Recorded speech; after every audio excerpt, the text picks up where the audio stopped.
ज़िंदगी में नामुमकिन कुछ भी नहीं। आप लोगों को यहाँ पर इस लड़की को देखकर ये पता चलेगा। ये कर्नाटका के बेंगलुरु की रहने वाली एक लड़की है जो कि दोनों हाथों से एक साथ लिख सकती है और इसी के साथ में अलग अलग डायरेक्शन में भी आप लोगों को ये लिखती हुई नज़र आएगी। इसी के साथ में अलग अलग लैंग्वेज में एक ही टाइम पर दोनों हाथों से लिख सकती है। देखिए, इस तरीके की अगर कोई कला जो कि आप लोगों के सामने दिखाई जाती है, जो कि एक एक्सट्रीम लेवल की कला आप लोग बोल सकते हो। आज की डेट में आप लोगों को एक हाथ से लिखने के लिए बोला जाए तो भी प्रॉपर वे में हम लोग कई बार नहीं लिख पाते हैं बिना प्रैक्टिस के।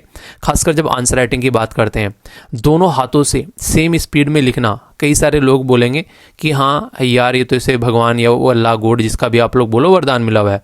पर इन रियलिटी आप लोग अगर इस तरीके की जो कला हो उसको वरदान बोलोगे तो ये बिल्कुल गलत बात होगी, क्योंकि ये शायद एक तरीके से आप लोग बोल सकते हैं पूरी सरासर एक ऐसी मेहनत है जिसको बहुत ही शानदार तरीके से मेहनत कर कर अचीव किया गया है।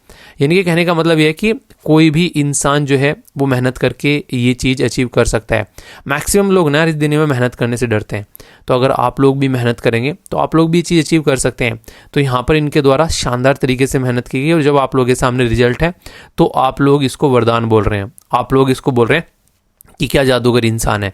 तो अगर आप लोग भी अपनी किसी भी कला को इस तरीके से निहारेंगे तो लोग उसको फिर इसी तरीके से ट्रीट करेंगे कि ये तो कोई वरदान है या फिर जादूगर है। तो इस लेवल पर लेकर आप लोगों को अपने आप को जिस दिन पहुंच गए उस दिन ये दुनिया आप लोगों की मुरीद हो जाएगी। ठीक है, तो कोशिश करो कि जो भी काम आप लोग कर रहे हो उसको इतने शानदार तरीके से करो और लोग दांतों तले उंगली दबा ले देखकर कि यार ये काम ऐसे कर कैसे लेता है इंसान, मतलब कोई भी सिचुएशन क्यों ना हो ये इंसान अपने काम कंप्लीट करता है। तो वो वाली चीज़ें आप लोगों को देखने को मिलेगी। आई होप कि आप लोग भी ज़िंदगी में इंप्लीमेंट करोगे और इससे कुछ सीखोगे नया। बाकी आप लोगों में कोई ऐसी कला है जिसको देखकर लोग बोले वाह क्या कला है, तो बताइएगा ज़रूर। और अपनी कला को कभी छुपाना नहीं है, उसको और ज़्यादा निहारना है हमेशा। और जहाँ भी लगे कि हाँ उस पर प्रदर्शन करना है, कोई डांस कर रहा है, कोई सिंगिंग कर रहा है, कोई पेंटिंग कर रहा है, इनको यार अच्छे से और अच्छे से अपनी जो कला है उसको बाहर निकाल के लेकर आओ। कहीं भी पार्टिसिपेट करने का मौका मिले, लोकल लेवल पर, अपने डिस्ट्रिक्ट लेवल पर, तहसील, गाँव, अपना शहर, कहीं भी अच्छे से पार्टिसिपेट करो। फिर देखो आप लोगों के अंदर कॉन्फिडेंस भी निकल कर आएगा। ओके दोस्तों, 2 दिन से आप लोगों की पीडीएफ बची हुई है तो वो मैं प्रोवाइड करा दूंगा, क्योंकि कुछ ऐसी चीज़ें थी, मतलब नहीं एक तरीके से थोड़ा सा बाहर चला गया था तो उसकी वजह से कंडीशन देखने को मिल रही थी। और भी कई सारी छोटी छोटी चीज़ें हैं, खासकर जो आप लोगों की पीडीएफ हैं, जो आप लोगों की पेड क्लासेस चल रही हैं उनकी भी बची हुई हैं, तो उनके भी मैं प्रोवाइड करा दूंगा। आज शाम तक आज सारी जो चीज़ें हैं आप लोग की अपडेट हो जाएंगी। ठीक है, तो यहाँ पर जो क्विज़ है वो कल किसी रीज़न की वजह से अपडेट नहीं हो पाया, काफ़ी लेट अपडेट हो पाया था, पर लेकिन अपडेट हो गया था। ठीक है, कभी कभी होती हैं टेक्निकल इश्यूज़, कल जो है उसमें चीज़ें अपलोड नहीं हो पा रही थी तो कुछ दिक्कत हो जाती है इस तरीके से। तो अगर ऐसा होता है तो आप लोगों को नोटिफिकेशन मिल जाता है, एक नोटिफिकेशन बेल आप लोगों को यहाँ पर देखने को मिलेगी। अगर आप लोगों ने ऑन कर रखा है तो सारी चीज़ें आप लोगों के पास में एज ए नोटिफिकेशन के तौर पर पहुँच जाती है। और एक और इंपॉर्टेंट बात, कई सारे बच्चे पूछ रहे हैं कि सर प्रैक्टिस क्लास जो है वो बेसिकली कब तक चलेंगी।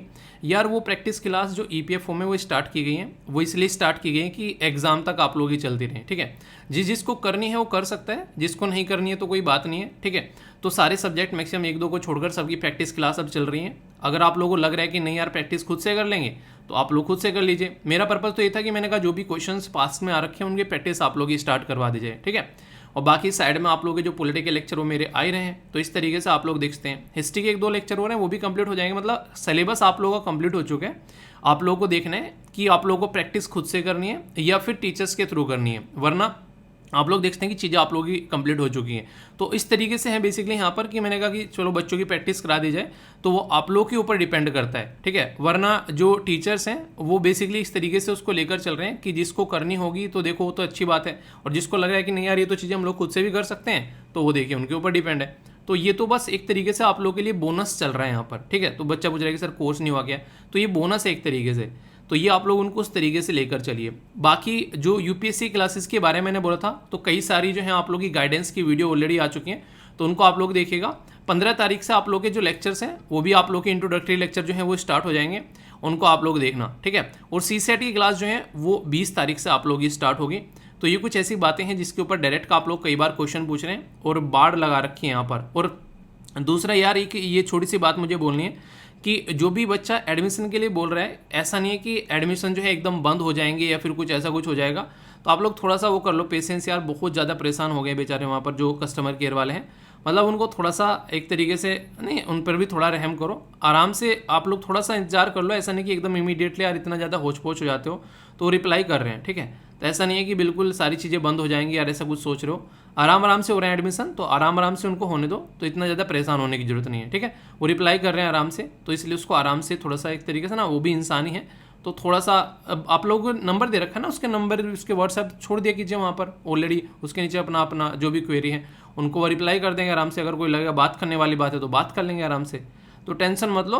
15 तारीख से सारी चीज़ें सोल्व हो जाएंगी। बाकी जो अभी आप लोग गाइडेंस वीडियो जो ले रहे हैं यहाँ पर सिलेक्टेड कैंडिडेट, उनकी गाइडेंस वीडियो आप लोग देख लीजिए तब तक, ठीक है। बाकी मेरी जो चीज़ें हैं वो भी आनी स्टार्ट होंगी, क्योंकि मैं अभी इधर बेसिकली थोड़ा सा बाहर था, जिसकी वजह से चीज़ें ऐसी चल रही थी। अब आप लोगों को सारी चीज़ें सिस्टमेटिक में आप लोगों को प्रोवाइड करा दी जाएंगी, ठीक है। तो थोड़ा सा आप लोग पेशेंस रखिए बस। दोस्तों, ज़िंदगी में जहां आज की डेट में हो, अगर वहीं पर ही आप लोग रहना चाहते हो तो प्लानिंग करने की जरूरत नहीं है, बस ज़िंदगी जैसी चल रही है उसको ऐसे ही चलने दो। पर लेकिन अगर वहां से आगे बढ़ रहे हैं तो आप लोगों को प्लानिंग करनी पड़ेगी। ज़िंदगी में आगे बढ़ने के लिए, कुछ बड़ा करने के लिए आप लोगों को कुछ बड़ी प्लानिंग करनी पड़ेगी। जैसे अभी हमारे देश में बात की जा रही है कि इंडिया जो है टॉप एविएशन मार्केट बन सकता है ग्लोबली एक दशक के अंदर अंदर में, यानी कि चाइना और यूएसए जैसे देश को पीछे छोड़कर हम लोग दुनिया में टॉप पोजीशन पर आ सकते हैं। ये स्टेटमेंट यहाँ पर दी गई, अपने ही आप में बहुत बड़ी स्टेटमेंट है, पर लेकिन जैसा माहौल बन रहा है उसके हिसाब से ये स्टेटमेंट भी बहुत छोटी है, ठीक है। तो ये चीज़ आप लोग यहाँ पर समझ सकते हैं। इसके चलते अगर आप लोग बात करेंगे तो यहाँ पर जो बात की जा रही है वो बात की जा रही है गवर्नेंस के बारे में। हमारे देश के अंदर में किस तरीके से गवर्नेंस को हम लोग जब इंप्लीमेंट करेंगे सही तरीके से, तो जीएस पेपर 2 के अंदर में तो कई सारी बातें आप लोग यहाँ पर समझ पाएंगे। यानी कि फिलहाल यूएसए और चाइना जो है वो टॉप पर है, पर लेकिन राजीव बंसल जो सिविल एविएशन सेक्रेटरी है वो कह रहे हैं कि दोनों को भाई साहब लतिया के भगाएंगे और हम लोग टॉप पर आएंगे। यानी कि इस मार्केट के अंदर में सबसे बड़े बादशाह हम कहलाएंगे। और मुझे तो ऐसा लगता है कि टाटा ने उस पर्टिकुलर डायरेक्शन में अपने कदम जो है वो फेरने स्टार्ट कर दिए हैं। अभी आप लोगों ने देखा होगा कितने शानदार तरीके से उन्होंने एंट्री की है मार्केट के अंदर में, कितना ह्यूज इन्वेस्टमेंट वहां पर किया है। उसके चलते यहाँ पर कई सारी बातें देखने को मिल रही है। देश के अंदर में एक स्कीम लाई गई जिसको बोला गया उड़े देश का आम नागरिक, यानी कि आम नागरिक यानी कि हवाई चप्पल पहनने वाला इंसान जो है वो हवाई जहाज में बैठेगा। तो ये एक तरीके से यहाँ पर उसके पीछे थीम रखी गई थी। तो अपने ही आप में बहुत बड़ी बात थी यार वो, कि इस लेवल पर जाकर सोचना कि हाँ एक हवाई चप्पल पहनने वाला हवाई जहाज में बैठे। ट्रेन भी अगर ढंग से एसी वाली में इंसान बैठ जाता है ना तो लगता है कि वाह क्या जिंदगी जी ली, और हवाई जहाज में बैठाने का ख्वाब देखना उनको, तो ये एक बड़ा टारगेट है जिंदगी का। फास्टेस्ट ग्रोइंग इंडस्ट्री है अगर बात करें सिविल एविएशन वाली। फिलहाल हम लोग 7वें नंबर पर हैं दुनिया में जब आप लोग काउंट करोगे। नेक्स्ट आने वाले टाइम में जल्दी हम लोग ये बेसिकली 3rd नंबर पर पहुंचेंगे, और एक्सपेक्ट की जा रही है कि चाइना और यूएसए को भी पीछे छोड़ते हुए हम लोग नजर आएंगे जल्दी ही। जिस तरीके से यहाँ पर हमारे देश के अंदर में ये मार्केट बढ़ रही है आज की डेट में, क्योंकि लोगों ने टाइम से अभी यहाँ पर ज़्यादा चीज़ों पर एक्सपेक्टेशन मतलब टाइम पर ज़्यादा फोकस करना स्टार्ट कर दिया है एज कंपेयर टू मनी। एक टाइम पर ऐसा था लोग मनी पर ज़्यादा फोकस करते थे, पर जैसे जैसे माहौल चेंज हो रहा है तो लोग टाइम पर ज़्यादा फोकस करने लगे हैं। डोमेस्टिक पैसेंजर ट्रैफिक जो है उसके अंदर में बात करें 16 करोड़ 2023 में यहाँ पर बेसिकली देखने को मिल रहा है, और बात की जा रही है कि यहाँ पर 29-30 तक ये 35 करोड़ हो जाएगा, मतलब डबल। समझ रहे हैं आप लोग यहाँ पर, यानी कि आने वाले और कुछ सालों में ये 35 करोड़ लोग जो हैं वो हवाई जहाज से यात्रा करते हुए नजर आएंगे। ये बातें यहाँ पर बोली जा रही है। एयरपोर्ट के बारे में अगर बात करें डोमेस्टिक, तो 166.8 मिलियन ये ईयर ऑन ईयर आप लोगों को देखने को मिलेगा। 58 लगभग परसेंट का ये इंक्रीमेंट हो रहा है यहाँ पर। ये इससे आप लोग समझिए, तो मतलब डोमेस्टिक लेवल पर बहुत ही लार्ज स्केल पर लोग जो हैं वो आज के डेट में फ्लाइट यूज कर रहे हैं, और इंटरनेशनल लेवल पर भी आप लोगों को देखने को मिलेगा अच्छा खासा इंक्रीमेंट यहाँ पर है, जो कि आज की डेट में लोग जो हैं यात्रा कर रहे हैं। और रीजन क्या है? रीजन बहुत सारे हैं। एक तो लोगों को अपॉर्चुनिटी मिल रही है, दूसरा यहाँ पर इन्वेस्टमेंट काफ़ी अच्छा रहा है, उसकी वजह से प्राइस जो पहले इतने ज़्यादा हुआ करते थे आज की डेट में लगभग कई जगह तो ट्रेन के प्राइस के इक्विवेलेंट आप लोगों को देखने को मिलेंगे जितना ट्रेन का फेयर रहता है कई जगह। तो एफडीआई जो है 100% फॉरेन डायरेक्ट इन्वेस्टमेंट किया गया यहाँ पर, जिसमें जो ग्राउंड हैंडलिंग सर्विस और इसी के साथ में मेंटेनेंस रिपेयर ये सारी चीज़ों को भी यहाँ पर इसके अंदर में आप लोगों को ग्रीन फील्ड प्रोजेक्ट के अंदर में डाला गया ताकि अच्छे से इसमें इन्वेस्टमेंट आ सके। तो जब ह्यूज इन्वेस्टमेंट आना स्टार्ट होता है तो वहाँ पर अपॉर्चुनिटी भी बढ़ती है, ऐसा आप लोग देख सकते हैं। तो ये अपने ही आप में काफ़ी शानदार अपॉर्चुनिटी है। आप में से कितने ऐसे फैमिली मेंबर है जो कभी ना कभी हवाई जहाज में यात्रा की है? बहुत सारे ऐसे हैं जिन्होंने आज भी नहीं की होगी, और इवन पासपोर्ट पूछा जाए तो बहुतों के पास में पासपोर्ट भी नहीं होगा। पर लेकिन आगे आने वाले टाइम में ऐसा नहीं होगा, हर एक के पास में पासपोर्ट होगा कहीं ना कहीं। आप लोग देखते हैं इवन हर एक कहीं ना कोई किसी न किसी रीजन से कहीं ना कहीं विजिट करता हुआ नजर आएगा। रीजन क्या है कि इतना इसको ईजिली अफोर्डेबल बनाने की कोशिश यहाँ पर की जा रही है, ठीक है। तो ये समझ सकते हैं, पर लेकिन ऐसा नहीं कि सारी चीज़ें अच्छी चलती हैं। जब कोई चीज़ स्टार्ट करते हो तो उसमें बहुत सारी दिक्कतें आती हैं, तो कई बार यहाँ पर फ्लाइट डिले होती हैं, ठीक है। कई सारी चीज़ें यहाँ पर आप लोगों को देखने को मिलता है जो सिस्टमेटिक वे में आप लोगों को खाने की बात की जा रही है, एंटरटेनमेंट की बात की जा रही है वो चीज़ देखने को मिलती है, उसमें भी अप टू द मार्क नहीं होती है। पुअर कई बार यहाँ पर आप लोगों को यहाँ पर इंटीरियर देखने को मिलता है, एक गंदगी भी कई बार निकल कर आती है। मतलब अच्छी अच्छी चीज़ें होती हैं पर लेकिन कई बार बहुत सारी चीज़ें नेगेटिव भी देखने को मिलती हैं। सुना है ना कि पांचों उंगली जो है वो एक बराबर नहीं होती है, टाइम से इन्फॉर्मेशन नहीं मिल पाती है, बहुत सारी और भी चीज़ें देखने को मिलती है। पर लेकिन फिर भी अगर चीज़ों को सही लेकर चला जा रहा है, उसमें इंप्रूव किया जा रहा है पर ईयर ऑन ईयर, तो चीज़ें आप लोग को सही चलती हुई भी यहाँ पर नजर आएंगी, ऐसा आप लोग बोल सकते हो। अगर आप लोग अपनी ज़िंदगी में ना डेली अगर एक चीज़ इंप्रूव करना स्टार्ट कर देंगे ना, तो सोचो 365 दिन में आप लोग 365 चीज़ें अपने अंदर इंप्रूव कर लोगे, तो एक इंसान से आप लोग एक सुपर इंसान यानी कि एक ह्यूमन से एक आप लोग नहीं एक पुरुष से महापुरुष आप लोग बनते हुए नजर आओगे ये। पर लेकिन आप लोग को वो जो डेली अपनी लाइफ में एक चीज़ को इंक्रीज करने का, इंक्लूड करने का जो जज्बा है वो नहीं छोड़ना है, बस आपको ये ध्यान रखना है। तो इसी के चलते यहाँ पर बात की जा रही है ये हेली सेवा पोर्टल, हेली दिशा, हेलीकॉप्टर एक्सेलेटर सेल। देश के बारे में बात करें तो उड़े देश का आम नागरिक, कृषि उड़ान, किसानों तक कनेक्ट कर दे भाई साहब। अपने प्रोडक्ट को आप लोग एक जगह से दूसरी जगह पर ले जाना चाहते हैं, इवन विदेशों में भी कुछ ऐसे प्रोडक्ट है जिनको पहुंचाना चाहते हैं, तो उसके चलते नेशनल सिविल एविएशन पॉलिसी लेकर आएगी, उड़ान स्कीम लेकर आएगी, तो ये समझ सकते हैं। तो यहाँ पर आप लोग समझ सकते हैं कि किस तरीके से शानदार चीज़ों को लेकर चला जा रहा है, ठीक है। तो ये जो सिस्टम क्रिएट किया जा रहा है उसी की वजह से यहाँ पर ये रिजल्ट आप लोगों के सामने निकल कर आ रहा है। लेकिन मैंने बोला था चैलेंज है, एक तो रेगुलेटरी फ्रेमवर्क सिस्टमेटिक वे में इंप्लीमेंट नहीं हो पा रहे हैं, ठीक है। कुछ ना कुछ दिक्कतें देखने को कई बार आप लोगों को देखने को मिल जाती हैं, ठीक है, कि अच्छा ये चीज़ें हो गई वो चीज़ें हो गई, पर लेकिन उसको बैक एंड पे सॉल्यूशन निकालना, जैसे कई बार जैसे आप लोग पीडीएफ डाउनलोड करते हो अगर ऐप के ऊपर में, तो कई बार वहाँ पर क्या आता है उसमें नेटवर्क की प्रॉब्लम दिखाता है कि हाँ इसको जो है अवेलेबल नहीं है। आप लोग उसको रिफ्रेश कर लिया करो या थोड़ी देर बाद आप लोग ट्राई किया करो तो वो अवेलेबल हो जाता है, ठीक है। क्योंकि देखिए बैंडविड्थ जितनी थी ना, मैंने जितनी एक्सपेक्ट की थी उससे ज़्यादा लोग वहाँ पर कनेक्ट हो गए, तो उसकी वजह से क्या होता है कई बार उसकी वजह से दिक्कतें होनी स्टार्ट हो जाती है। अभी चीज़ें और बढ़ेंगी आने वाले टाइम में, तो सारी चीज़ें पैटर्न में आप लोग को आती हुई नजर आएंगी, ठीक है। हाई ऑपरेशन कॉस्ट, जैसे मैं अभी आप लोगों को बता रहा हूँ कि जितना जो चीज़ें प्राइस रखी गई हैं उससे ज़्यादा कॉस्ट वहाँ पर पड़ जा रही है, क्योंकि उसकी बैंडविड्थ की रिक्वायरमेंट बढ़ जा रही है। तो ऑपरेशन कॉस्ट जब हाई आने लगती है तो दिक्कतें बढ़ने लगती है। इसलिए मैंने बोला है कि अभी जो है आप लोगों को आने वाले टाइम में उसको वहाँ पर एडमिशन बंद करूँगा, क्योंकि वरना मुझे प्राइस बढ़ाना पड़ जाएगा और मैं उसके बिल्कुल भी मूड में नहीं हूँ।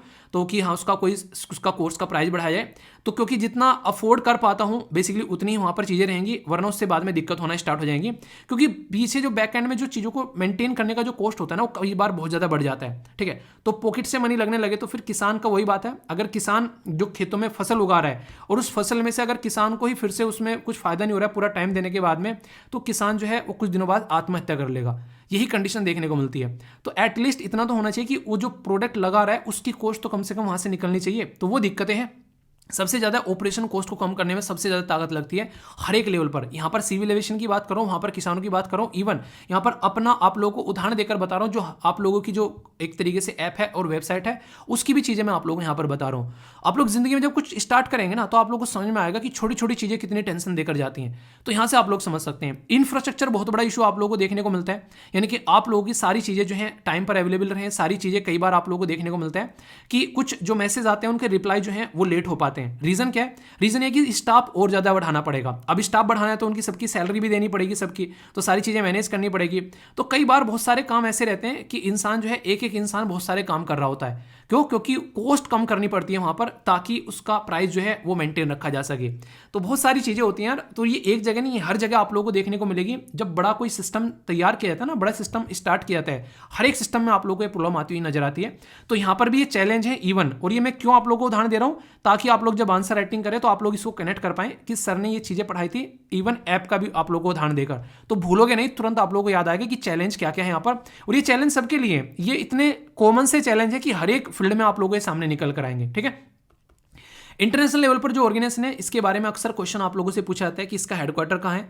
इसको आप लोग इंटरनेशनल सिविल एविएशन ऑर्गेनाइजेशन बोलते हैं। एक स्पेशलाइज एजेंसी है यूएन यानी कि यूनाइटेड नेशन की। 1944 में इसको स्टैब्लिश किया गया था। याद रखिएगा, इंपॉर्टेंट है। अभी आप लोगों से जो एग्जाम हो रहे थे उनमें डायरेक्ट क्वेश्चन था वनडे टाइप के एग्जाम में, ठीक है।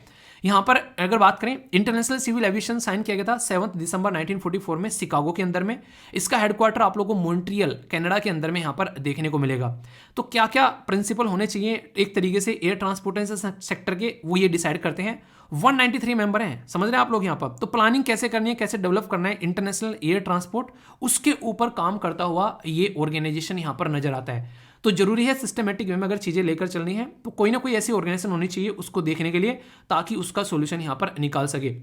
तो अगर बात करें तो इंट्रोडक्शन और देखिए आप लोग यहाँ पर, देखिए जो यहाँ पर आप लोगों को चैलेंज रहते हैं ना, इनको ही आप लोग जब वे फॉरवर्ड में जाते हो तो आप लोग इनको वे फॉरवर्ड में लिख सकते हो कि इनको प्रॉब्लम है ये, इनका सॉल्यूशन निकाल दो। तो ये आप लोग का एक तरीके से सॉल्यूशन हो जाता है कि सॉल्यूशन ओरिएंटेड माइंड भी है बच्चे का जब एग्जामिनर चेक करता है, और ये स्टेटमेंट देकर भी आप लोगों से पूछा जा सकता है। ठीक है, क्वेश्चन है, देखता हूं कौन सी आंसर देता है, अटेम्प्ट करो, इससे पता चलेगा कि कितने अच्छे से आप लोगों ने सुना है इसको।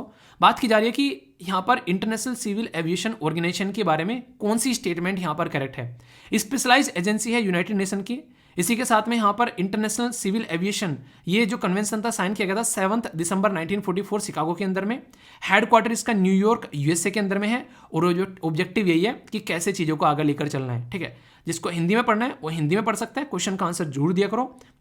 देखिए चीज़ें ना आप लोग समझ नहीं पाओगे कई बार, ये छोटी छोटी सी चीज़ें, जैसे चीज़ें इंग्लिश में है तो उसको हिंदी में कन्वर्ट करने में भी बहुत ज़्यादा दिक्कतें आती हैं कई बार। ठीक है, इसीलिए इसका टेंशन मत लो, अभी इसके लिए एक प्रॉपर टीम तैयार की जा रही है जो कि सारी चीज़ें, चाहे आप लोग ये पेपर हो, चाहे आप लोग वहाँ पर ऐप के ऊपर काम हो, चाहे आप लोग ये हिंदी की पीडीएफ हो, चाहे आप लोग की मंथली जो पीडीएफ आ रही है उसको देखो आप लोग यहाँ पर, तो सारी चीज़ें आप लोगों को हिंदी में भी मिलनी स्टार्ट होंगी पैरेलल वे में। उसके लिए भी एक प्रॉपर टीम रहेगी जो कि इंग्लिश से हिंदी में उसको कन्वर्ट करेगी। ठीक है, क्योंकि उसमें बहुत सारी दिक्कतें आती हैं, तो उसके लिए थोड़ा सा टाइम दो यार, चीज़ें बहुत सारी हो रही हैं, आराम आराम से सारी चीज़ें आप लोगों को दिखने भी स्टार्ट होंगी, बस थोड़ा सा तसल्ली रखो। ठीक है, अगर बात करें यहाँ पर तो कौन सी स्टेटमेंट यहाँ पर करेक्ट है ये आप लोग को बताना है। ओनली 1, ओनली 2, ओनली 3 या फिर ऑल ऑफ द अबव, सही आंसर आप लोग बताइए, देखता हूं कौन सी आंसर देते हैं। नेक्स्ट क्वेश्चन आप लोगों के सामने यहाँ पर बात की जा रही है कि इंडिया जो है ओवरटेक कर देगा यूएसए और यहाँ पर बेसिकली चाइना को आने वाले टाइम में, third largest air passenger market in next 10 year, ये बात बोली गई इंटरनेशनल एयर ट्रांसपोर्ट एसोसिएशन के द्वारा। फॉरेन डायरेक्ट इन्वेस्टमेंट आप लोगों को देखने को मिल रहा है 100%, और यहाँ पर मेंटेनेंस और रिपेयर वाले सिस्टम में भी आप लोगों को यहाँ पर ग्रीन फील्ड के बारे में बात करें तो उसमें भी ग्रीन फील्ड प्रोजेक्ट का मतलब समझते हो, पर्टिकुलर जमीन लेना, बिल्कुल स्टार्टिंग से चीज़ों को स्टार्ट करना और सारी चीज़ें वहाँ पर बनाना, तो ये होता है ग्रीन फील्ड काम करना। और कहीं ऑलरेडी पट्टी बनी हुई है वहाँ पर जाकर चीज़ें स्टार्ट कर देना, वो होता है ऑलरेडी है कुछ वहाँ से स्टार्ट कर देना। तो दोनों में डिफरेंस पता होना चाहिए। ठीक है, तो आंसर क्या है, आंसर यहाँ पर आप लोगों को देखने को मिलेगा कौन सी स्टेटमेंट इनकरेक्ट है, आप लोगों को यहाँ पर ये बताना है। ठीक है, तो इंटरेस्टिंग क्वेश्चन है यहाँ पर, ओनली 1, ओनली 2, बोथ या फिर नन ऑफ द अबव, आप लोग के हिसाब से सही आंसर क्या है ये आप लोग बताना है। क्योंकि जब ध्यान से पढ़ेंगे जहां भी शब्द ओनली आ जाता है तो वहां सतर्क हो जाया करो थोड़े से। ठीक है, तो यहां पर आप लोग समझा करो। तो यहां पर क्या बोला गया कि ओनली ग्रीनफील्ड एयरपोर्ट प्रोजेक्ट के लिए है, जबकि आप लोगों को मैंने बताया था कि both green and brownfield project के लिए आप लोगों को यहां पर ये देखने को मिलेगा। ठीक है, ये क्वेश्चन के बारे में अगर बात करें तो आप लोगों को यहाँ पर क्या देखने को मिल रहा है, ये न्यूयॉर्क यूएसए के अंदर नहीं है, मैंने अभी आप लोगों को बताया था, ये मॉन्ट्रियल कनाडा के अंदर आप लोगों को यहाँ पर देखने को मिलेगा। तो आंसर क्या हो गया, आंसर यहाँ पर सी हो गया, यानी कि ओनली 3 स्टेटमेंट यहाँ पर आप लोगों को करेक्ट देखने को मिल रही है। और टॉपिक यार इतना इंपॉर्टेंट है ये, आप लोग यहाँ पर देखिए इंटरनेशनल सिविल एविएशन के बारे में क्वेश्चन पूछा गया 2014 में यूपीएससी के द्वारा। तो ये पूरा क्वेश्चन आप लोगों के सामने है, क्या क्या मुद्दा है यहाँ पर। इवन 2017 में आप लोगों से क्वेश्चन पूछा गया कि किस तरीके से हमारे देश के अंदर में जो development of the airport in India through the joint venture public और प्राइवेट मॉडल से, तो यहाँ से मेंस के अंदर भी क्वेश्चन आप लोगों से पूछा गया है, यानी कि प्रीलिम्स के अंदर ही पूछा सकता है, मेंस के अंदर ही पूछा सकता है, डायरेक्ट आप लोगों से जो ऑब्जेक्टिव टाइप क्वेश्चन आप लोगों को वनडे टाइप एग्जाम में भी पूछा जा सकता है। तो एक एक पॉइंट माइंड में क्लियर रहेगा तो अच्छे से आप लोग आंसर दे पाओगे। तो इस तरीके से टॉपिक तैयार कर रहे हैं। ठीक है, और फीडबैक जरूर दिया करो, जैसा भी लेक्चर लगता है लाइक या डिसलाइक कर आप लोग बता सकते हो, 1 सेकंड लगती है कि हाँ ऐसा लेक्चर लग रहा है, ताकि उसको सुधारा जा सके। ठीक है, अच्छा ये बताओ आप लोगों में से किस किस की शादी हो चुकी है और किस किस की शादी नहीं हुई है, और कौन कौन शादी करना नहीं चाहता है या फिर कौन कौन आगे फ्यूचर में शादी करना चाहता है। ठीक है, क्योंकि इस आर्टिकल को देखने के बाद में आप लोग कुछ परसेप्शन चेंज हो गए शादी को लेकर, और आप लोग जो है शादी को लेकर चीज़ें कुछ समझ भी पाओगे कि क्या क्या सिचुएशन जो है वो शादी के अंदर देखने को मिलती है।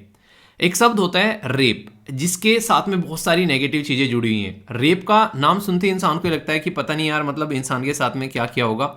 उस रेप के लिए हमारी सोसाइटी में सजा भी है, जो कि एक काफ़ी अच्छी बात है कि किसी ने रेप किया, कोई उल्टी सीधी दुर्घटना की, कोई ऐसी हरकतें की, तो उस इंसान को उसके लिए सजा भी मिलनी चाहिए कि हाँ उसने रेप किया है। पर लेकिन अगर सेम चीज़ शादी के अंदर होती नजर आए तो इसमें आप लोग क्या बोलोगे। शादी एक ऐसा पवित्र बंधन माना जाता है समाज के अंदर में, जो कि एक कहीं ना कहीं एक परिवार को बनाता है, एक परिवार को जोड़कर आगे लेकर चलता है। पर लेकिन उस शादी में अगर हस्बैंड और वाइफ के बीच में जो एक प्यार होता है, अगर वहाँ पर एक तरीके से वो प्यार ना होकर वो ज़बरदस्ती हो, वहाँ पर वो एक तरीके से रेप की कैटेगरी में अगर उसको डाला जाए कि हाँ एक ज़बरदस्ती जो है हस्बैंड के द्वारा वाइफ के साथ में की जा रही है, तो ये जानकर आप लोगों को हैरानी होगी कि हस्बैंड को सारे हक हैं। वो एक तरीके से आप लोग बोल सकते हैं कि उसको रेप की कैटेगरी में नहीं डाला जाएगा, और इसके लिए कोई कानून नहीं है कि अगर कोई हस्बैंड जो है वो कुछ भी ऐसी हरकतें जो है वाइफ के साथ में करता है जिसको रेप की कैटेगरी में डाला जाए, अगर उनकी शादी ना हो, पर फिर भी यहाँ पर रेप की कैटेगरी में नहीं डाला जाता है। तो ये एक ऐसी तराजू है जो आप लोगों के सामने रखी है, जिसमें अगर आप लोग चीजें तोलना चाहेंगे तो आप लोग जो है कंफ्यूजन में अटक जाएंगे। मतलब यहाँ पर कैसे चेक करेंगे इस चीज को, किसका कोई पैरामीटर हो सकता है कि हाँ हस्बैंड जो है उसने जबरदस्ती की, या फिर क्या चीजें हो सकती है यहाँ पर। तो ये अपने ही आप में काफी एक कंट्रोवर्शियल इशू है, पर हाँ इस चीजों को समझकर आप लोग बहुत सारी चीजें जो हैं वो अपनी जिंदगी में अंडरस्टैंड कर पाएंगे जब मैं ये आर्टिकल आप लोगों को डिटेल में समझाता हुआ चलूंगा। सबसे पहली चीज तो यार ये है, अगर कोई भी रिलेशन क्यों ना हो, चाहे वो हस्बैंड वाइफ का हो, चाहे वो गर्लफ्रेंड बॉयफ्रेंड का हो, चाहे कोई लिविंग रिलेशनशिप में रह रहे हो, वहां पर जो प्यार है वो सबसे ऊपर होना चाहिए। पर लेकिन जब ये प्यार जबरदस्ती में कन्वर्ट हो जाता है तो फिर वहां पर हैवानियत निकलकर सामने आती है। आप लोगों को बता दूं, ये जानकर आप लोगों को हैरानी होगी, दुनिया भर में बहुत सारे ऐसे देश हैं जो कि यहाँ पर वैवाहिक अगर कोई संबंध इस तरीके से लेकर चलता है तो उसको रेप की कैटेगरी में डाला गया है। 185 देश में से 77 यानी कि 77 देश ऐसे हैं जो कि आज की डेट में इसको रेप की कैटेगरी में मानते हैं, और 34 देश ऐसे हैं जो कि इसको रेप की कैटेगरी में नहीं मानते हैं, और हमारे देश के अंदर भी इसको रेप की कैटेगरी में नहीं माना जाता है। यानी कि कहने का मतलब यह है कि अगर किसी भी लड़की के साथ में यहाँ पर कोई भी इस तरह की घटना होती है, शादी हो जाती है, और उसकी एज जो है वो बेसिकली देखिए यहाँ पर एक एज का भी क्राइटेरिया रखा गया है, जो मैं अभी आप लोगों को यहाँ पर बताऊंगा कि हमारे देश के अंदर में इसको लेकर क्या कानून है, कि अगर किसी लड़की के साथ में कोई ऐसी चीजें जो ऐसी हरकतें यहाँ पर देखने को मिलती हैं, तो इंडियन पीनल कोड भारतीय दंड संहिता के अंदर अगर आप लोग जाकर झांकोगे तो वहां पर प्रोविजन है रेप का। वहां पर प्रॉपर अगर कोई ऐसी हरकतें करता है तो वहां पर प्रोविजन है रेप का, जो कि सेक्शन 375 के अंदर आप लोगों को देखने को मिलेगा, इंडियन पीनल कोड भारतीय दंड संहिता के। ठीक है, पर लेकिन ये वाइफ के ऊपर इंप्लीमेंट नहीं होता है। अगर वाइफ की एज जो है वो 15 साल से नीचे है तो ही उसके ऊपर इंप्लीमेंट होगा, अगर 15 साल से ऊपर है तो वाइफ के ऊपर यहां पर ये इंप्लीमेंट नहीं होगा। समझिए, एक लड़का है और एक लड़की है, उन दोनों की शादी हो जाती है, अगर वाइफ की एज जो है वो 15 साल से ऊपर है तो वो लड़का जो है वो यहाँ पर लड़की के साथ में किसी भी तरीके से रह सकता है, अपनी जिंदगी को किसी भी तरीके से एंजॉय कर सकता है, उसके ऊपर कोई भी रेप का चार्ज जो है वो नहीं लगेगा। तो इसको लेकर बार बार जो है कई सारी जो लड़कियां हैं, कई सारी जो औरतें हैं, कई सारे जो ऐसी एनजीओ हैं वो सड़कों पर आते हैं और प्रोटेस्ट करते हैं कि ये बिल्कुल भी सही यहाँ पर नहीं है। मुझे हमेशा जब भी मैं ये आर्टिकल पढ़ता हूँ या आप लोगों को बताता हूँ, मुझे हमेशा मिल्खा सिंह मूवी का वो डायलॉग याद आता है, डायलॉग नहीं तो पिक्चर याद आती है। आप लोगों ने देखा होगा वहाँ पर जब वो कैंप में रह रहे होते हैं तो वो होती है एक तरीके की जबरदस्ती। वो सीन जो होता है वो मतलब देखने के बाद में मैं अंदर से मतलब एक तरीके से ना काफी स्तब्ध था। मैंने कहा यार ये देखो मतलब एक तरीके से कैसी सिचुएशन में है यहाँ पर और किस तरीके की रिएक्शन जो है वो इंसान की आ रही है। तो इंसान नहीं, वहाँ पर एक तरीके से एक हैवानियत वाला चेहरा यहाँ पर जो निकल कर सामने आता है। तो इसीलिए यहाँ पर बात की जाती है कि इसको रेप की कैटेगरी में यहाँ पर रखना चाहिए, और प्रॉपर डेटा भी है इसके लिए। अगर आप लोग इसके ऊपर एक एनालिसिस करवाओगे यहाँ पर तो बहुत सारा डेटा आप लोगों को मिल जाएगा। खुद यूएन की साइड से यहाँ पर ऐसी बातें निकल कर आती हैं। उसके द्वारा ये बोला गया कि हर 5 में से 1 जो हस्बैंड है वो वाइफ को फोर्स करता है फिजिकल रिलेशन बनाने के लिए, बहुत ही गलत तरीके से। और ये कौन बोला जा रहा है यहाँ पर, ये बात की जा रही है international man and the gender equality survey किया गया था यहाँ पर 2011 में। उसके बेस पर यहाँ पर ये रिपोर्ट निकल कर आई थी जब ये सारी बातें यहाँ पर बोली गई थी। यानी कहने का मतलब यहाँ पर यह है कि ये कहीं ना कहीं जो पवित्रता मानी जाती है रिलेशनशिप की, वो पवित्रता आप लोगों को यहाँ पर देखने को नहीं मिलेगी। तो इसके ऊपर काम करना जरूरी है। बोला गया कि मोर देन 2/3 यानी कि 2/3 अगर वुमेन देखें इंडिया में जिनकी एज 15 से लेके 49 यानी कि 15 से लेके 49 के बीच में है, उनको पीटा जाता है, फोर्सफुली फिजिकल रिलेशन बनाए जाते हैं एक तरीके से। ये सारी चीजें आप लोगों को यहाँ पर देखने को मिलेगी और ये भी यूएन के द्वारा ही बोली गई है। देखिए इसीलिए मैं हमेशा बोलता हूँ कि एक लड़की ना शादी से पहले अगर वो अपने पैरों पर खड़ी हो जाए और सामने वाला इंसान जो है वो कुछ ऐसा मिल जाए कि शराब पी रहा है या फिर कुछ भी ऐसी उल्टी सीधी हरकतें कर रहा है जो कि उसकी गरिमा के अपोजिट में चली जाती है, तो वो लड़की जो अपने पैरों पर खड़ी होगी वो तुरंत एक अच्छा डिसीजन लेकर उस टॉक्सिक रिलेशनशिप से बाहर निकल सकती है। पर लेकिन अगर वो अपने पैरों पर खड़ी नहीं होगी, सबसे पहले तो इज्जत बेइज्जती की बात आएगी। इज्जत और बेइज्जती के तराजू में चीजें तोलना स्टार्ट कर देंगे लोग कि नहीं यार समाज में क्या कहेंगे, डाइवोर्स ले लिया, ऐसे कैसे चलेगा। सोचो यार, एक जिंदगी है और उसी जिंदगी को हम लोग इस तरीके से बिता दें कि हाँ बिल्कुल पूरे दिन हर दिन रो रहे हैं, हर दिन इरिटेट हो रहे हैं, और फिर भी उसी इंसान के साथ में हम लोग जुड़े हुए हैं। तो क्या आप लोगों को लगता है कि वो एक सही रिलेशनशिप होगा, और क्या उस चीज को आगे लेकर चलना चाहिए? तो ये यहाँ पर सोचने वाली बात है। तो इन चीजों को यहाँ पर चेंज करना है, और चेंज करने के लिए एजुकेशन एक ऐसी चीज है जो कि आपकी बॉडी के अधिकार आप लोगों के हाथ में लाकर रखेगी। वरना हर एक इंसान जो है वो उसको अलग तरीके से तोलता हुआ यहाँ पर नजर आएगा। ये आप लोग समझ सकते हैं, ठीक है। तो कहने का मतलब यहाँ पर यह कि ये चीजें अगर आप लोग समझेंगे तो बहुत सारी चीजें यहाँ पर सुधरती हुई आप लोगों को यहाँ पर नजर आएगी। ओके, तो ये आप लोग यहाँ पर समझ सकते हैं। तो इस तरीके से आप लोग देखें, यहाँ पर कहीं ना कहीं आज की डेट में ये जरूरी है कि इसके ऊपर यहाँ पर एक तरीके से एक तरीके से यहाँ पर इसके ऊपर काम किया जाए। यहाँ पर अगर वर्ल्ड में बात करें तो यहाँ पर क्रिमिनल कैटेगरी में डाल रखा है इसको, मैरिटल रेप को क्रिमिनल कैटेगरी में। एक तो मैरिटल रेप को रेप माना गया बहुत सारे देश के द्वारा, और बहुत सारे देशों के द्वारा इसको क्रिमिनल कैटेगरी में यहाँ पर डाला गया है। पर लेकिन हमारे जैसे देश जो हैं, और खासकर सऊदी अरेबिया, पाकिस्तान, चाइना, ये यहाँ पर इन चीजों को नहीं मानते हैं। इस समय जो सबसे इंपॉर्टेंट चीज है, अगर आप लोग संविधान के बारे में यहाँ पर बात करोगे तो संविधान जो है वो भी यहाँ पर इंसान को अधिकार देता है कि आप लोगों की बॉडी है तो आप लोगों के राइट है। तो आर्टिकल 21 के अंदर जब आप लोग जाओगे तो फंडामेंटल राइट को रखा हुआ है। ये जो फंडामेंटल राइट है, ये पार्ट 3 में, जिनको आप लोग मूल अधिकार बोलते हो, ये 12 से लेके 35 तक आप लोगों को नजर आते हैं। इसके अंदर में जो आर्टिकल 21 है वो इसी चीज के बारे में बात करता है कि एक इंसान को उसकी जिंदगी में अपने हिसाब से जीने का जो है वो अधिकार है। तो ये आप लोग समझ सकते हैं यहाँ पर। तो अगर किसी पर्टिकुलर पर्सन के साथ में उसको फोर्स किया जाता है तो ये कहीं ना कहीं गलत है, और ये कहीं ना कहीं आप लोग बोल सकते हैं कि जो राइट टू इक्वलिटी है उसका भी हनन होता हुआ यहाँ पर नजर आता है, जो कि आप लोगों को यहाँ पर बेसिकली संविधान के अंदर आप लोगों को जो अधिकार प्रोवाइड कराए गए हैं, यानी कि ये कहते हैं कि अगर यहाँ पर किसी लड़की को अधिकार नहीं मिले हैं एक तरीके से, वो यहाँ पर एक वैवाहिक रिलेशनशिप के अंदर में है, तो ये माना जा रहा है कि विवाह होने के बाद में लड़की के अधिकार आप लोगों ने खत्म कर दिए। उनका फंडामेंटल राइट 21वां जो आप लोगों ने खत्म कर दिया, और जो यहाँ पर बेसिकली 14वां यानी कि 14वां जो अधिकार है वो आप लोगों ने खत्म कर दिया, जो कि राइट टू इक्वलिटी और राइट टू फ्रीडम के अंदर में आते हैं। यानी कहने का मतलब यह कि अगर उस पर्टिकुलर कैटेगरी को रेप की कैटेगरी में आप लोग नहीं रख रहे हैं तो इनके अधिकारों के बारे में यहाँ पर कैसे आप लोग बातें करोगे। अब यहाँ पर बेसिकली देखिए यार, कई सारे मुद्दे निकल कर आते हैं। जब यहाँ पर कोर्ट जो है वो गवर्नमेंट से पूछता है कि इसको आप कैसे देखकर चलते हो, तो गवर्नमेंट यहाँ पर ये कहती है कि अगर हम लोग इसको रेप की कैटेगरी में रखेंगे तो बहुत सारी ऐसे जो चीजें हैं जो यहाँ पर खत्म होती हुई नजर आएगी। मतलब एक तरीके से यहाँ पर आप लोग ये समझ सकते हैं कि आज की डेट में हमारी कंट्री में जो शादी विवाह है वो एक बहुत ही एक क्रिटिकल तरीके से आप लोग उसको देख सकते हैं। वैसे ही न्यूक्लियर फैमिली आप लोगों को यहाँ पर नजर आ रही है, पर लेकिन ये और ज्यादा प्रॉब्लम क्रिएट कर सकता है। तो यहाँ पर कल को चलकर कैसे उसको काउंट करोगे, इसका गलत इस्तेमाल भी किया जा सकता है कल को चलकर। तो ये बातें यहाँ पर बोली जाती है। नेशनल फैमिली हेल्थ सर्वे में अगर यहाँ पर बात करें, इन सब मुद्दों के ऊपर कई सारी बातें यहाँ पर रखी, जैसे कि आप लोग यहाँ पर देख सकते हैं। अगर बात करें कि महिलाओं के साथ में जो सेक्सुअल जो एक तरीके से वायलेंस होते हैं वो किस किस कैटेगरी में आप लोगों को देखने को मिलेंगे।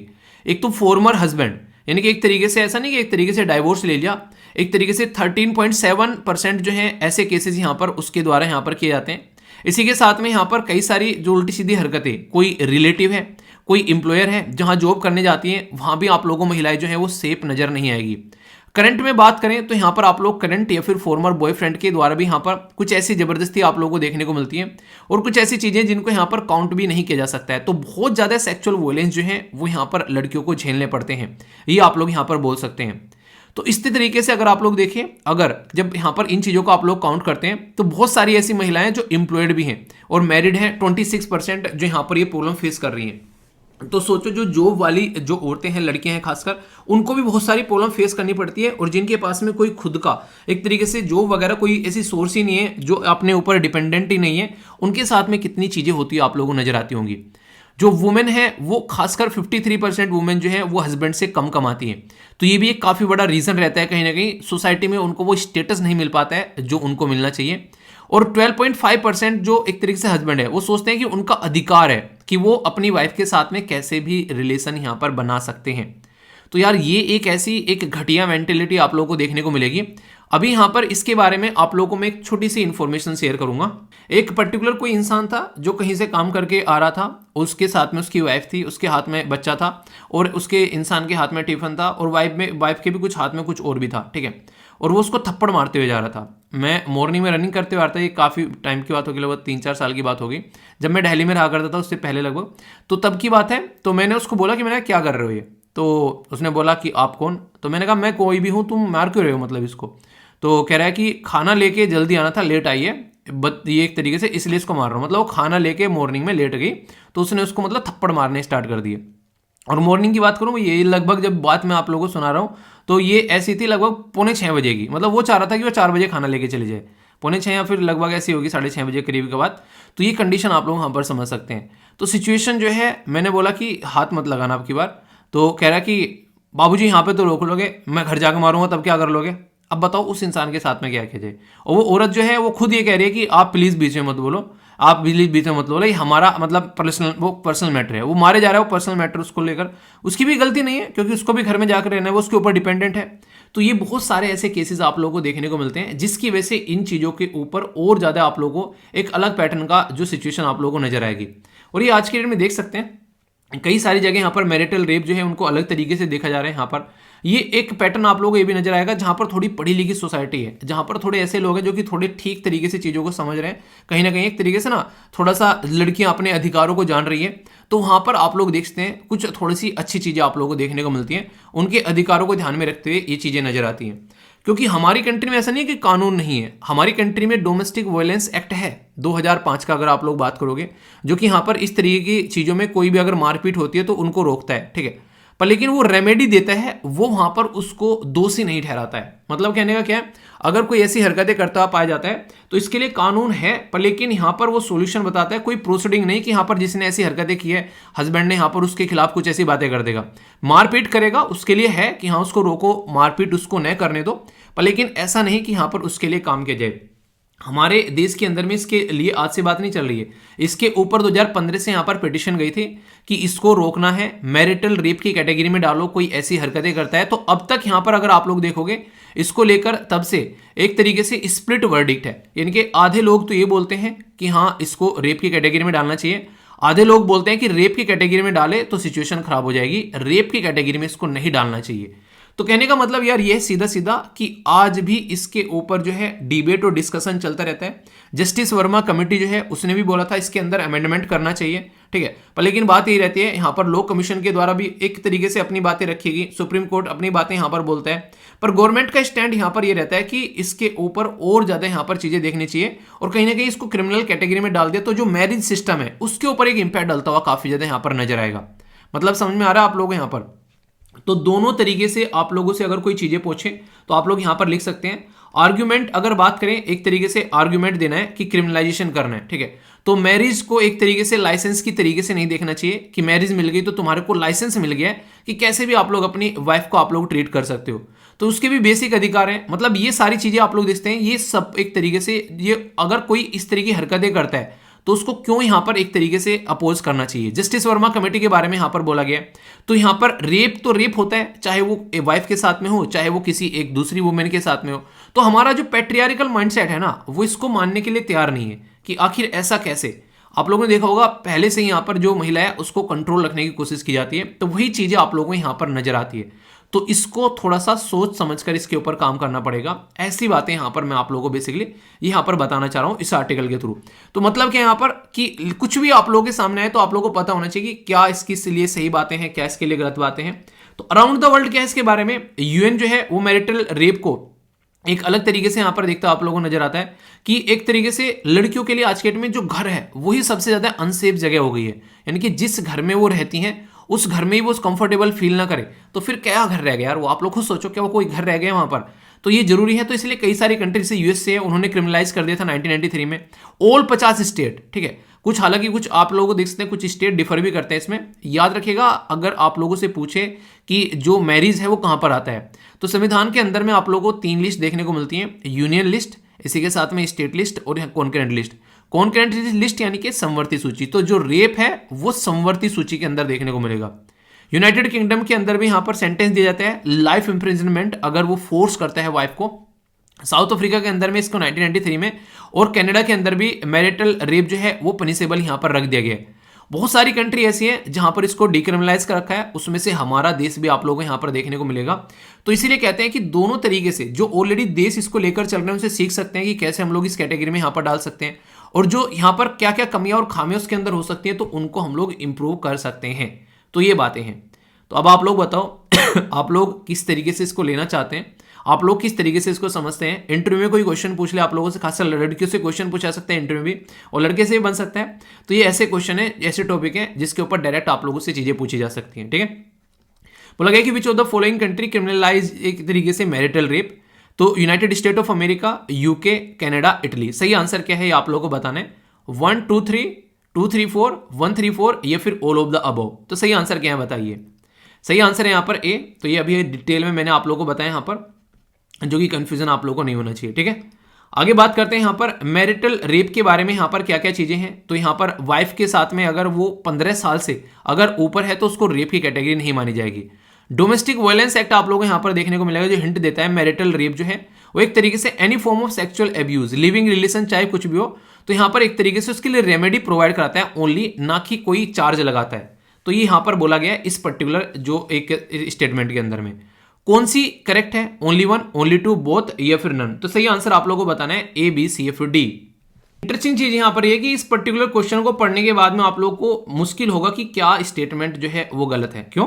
क्योंकि बड़ा ही छोटा सा चेंज किया गया है, सीआरपीसी लिख दिया गया यहां पर इंडियन पीनल कोड की जगह पर।